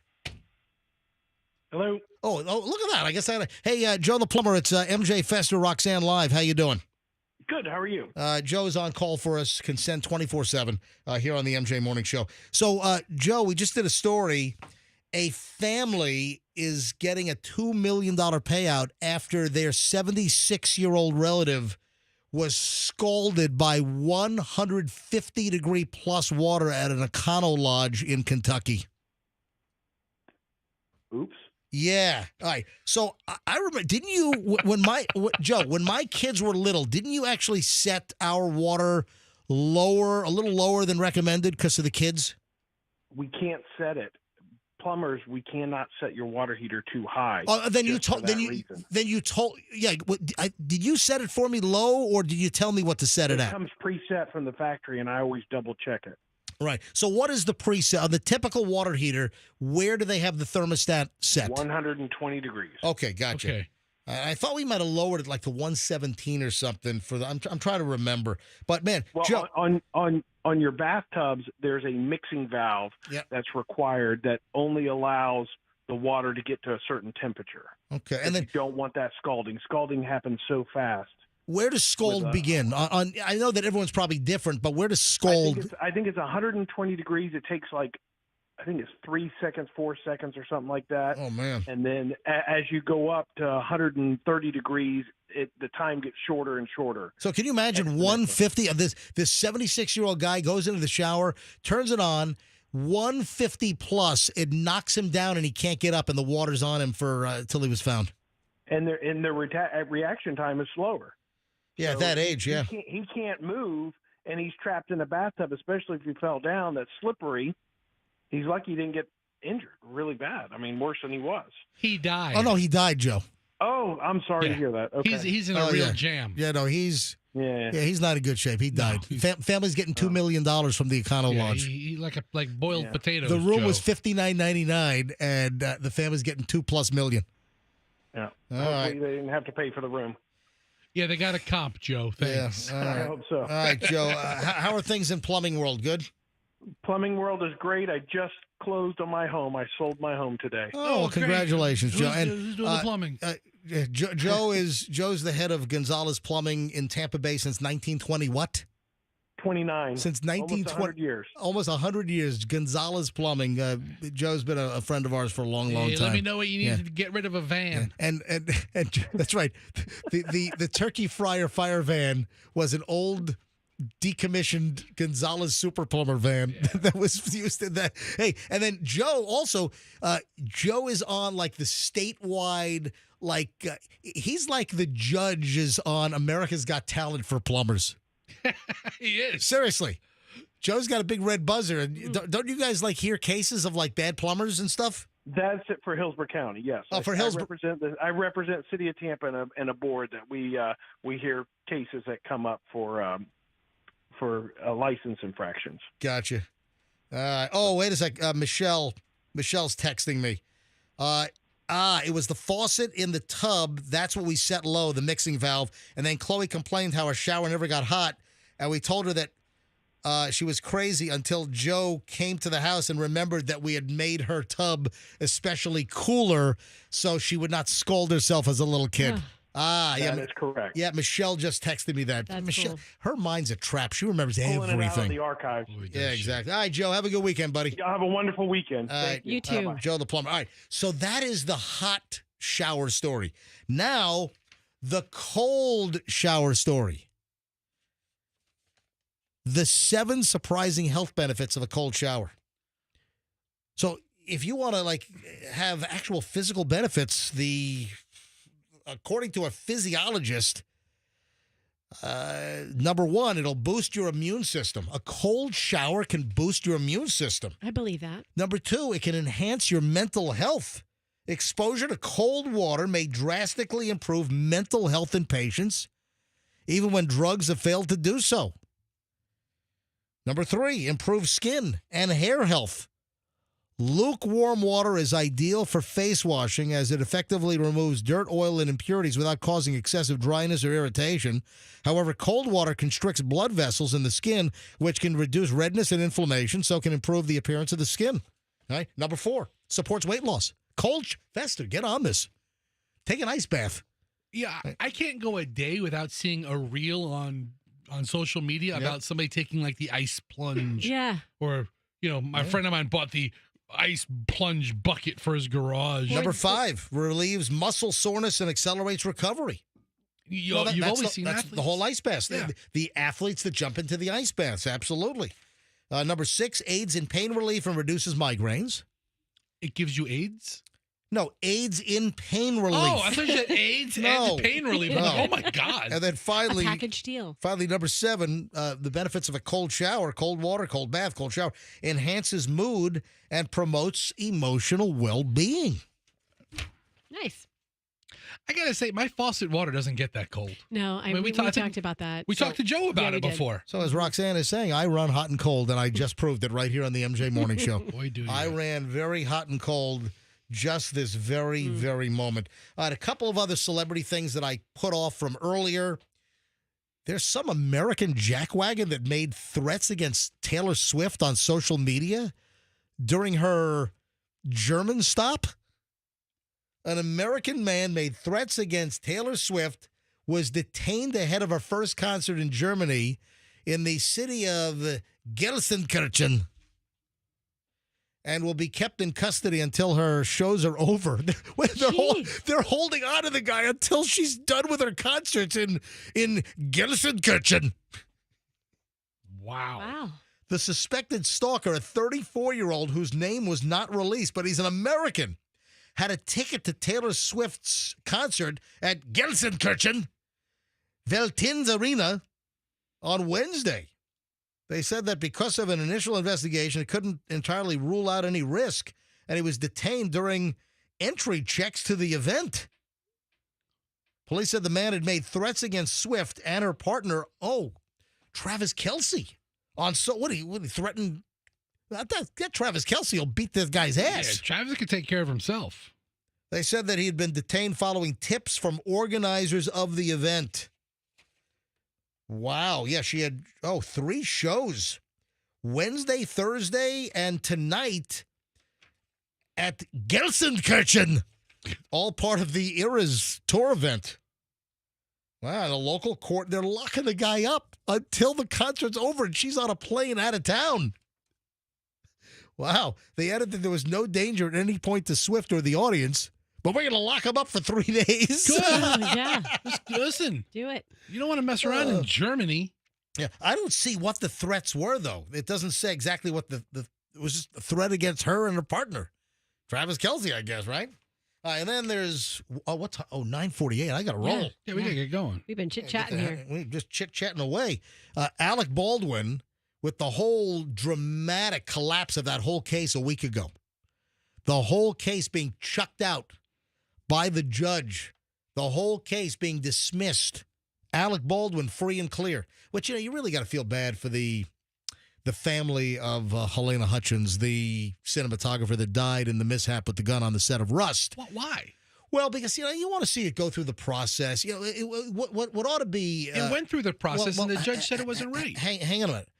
They ought to be really ticked off because of the suppressed evidence. The fact that everything was not available for discovery, turned over so that the defense could see it. That's why the case was ultimately tossed, because of prosecutorial misconduct.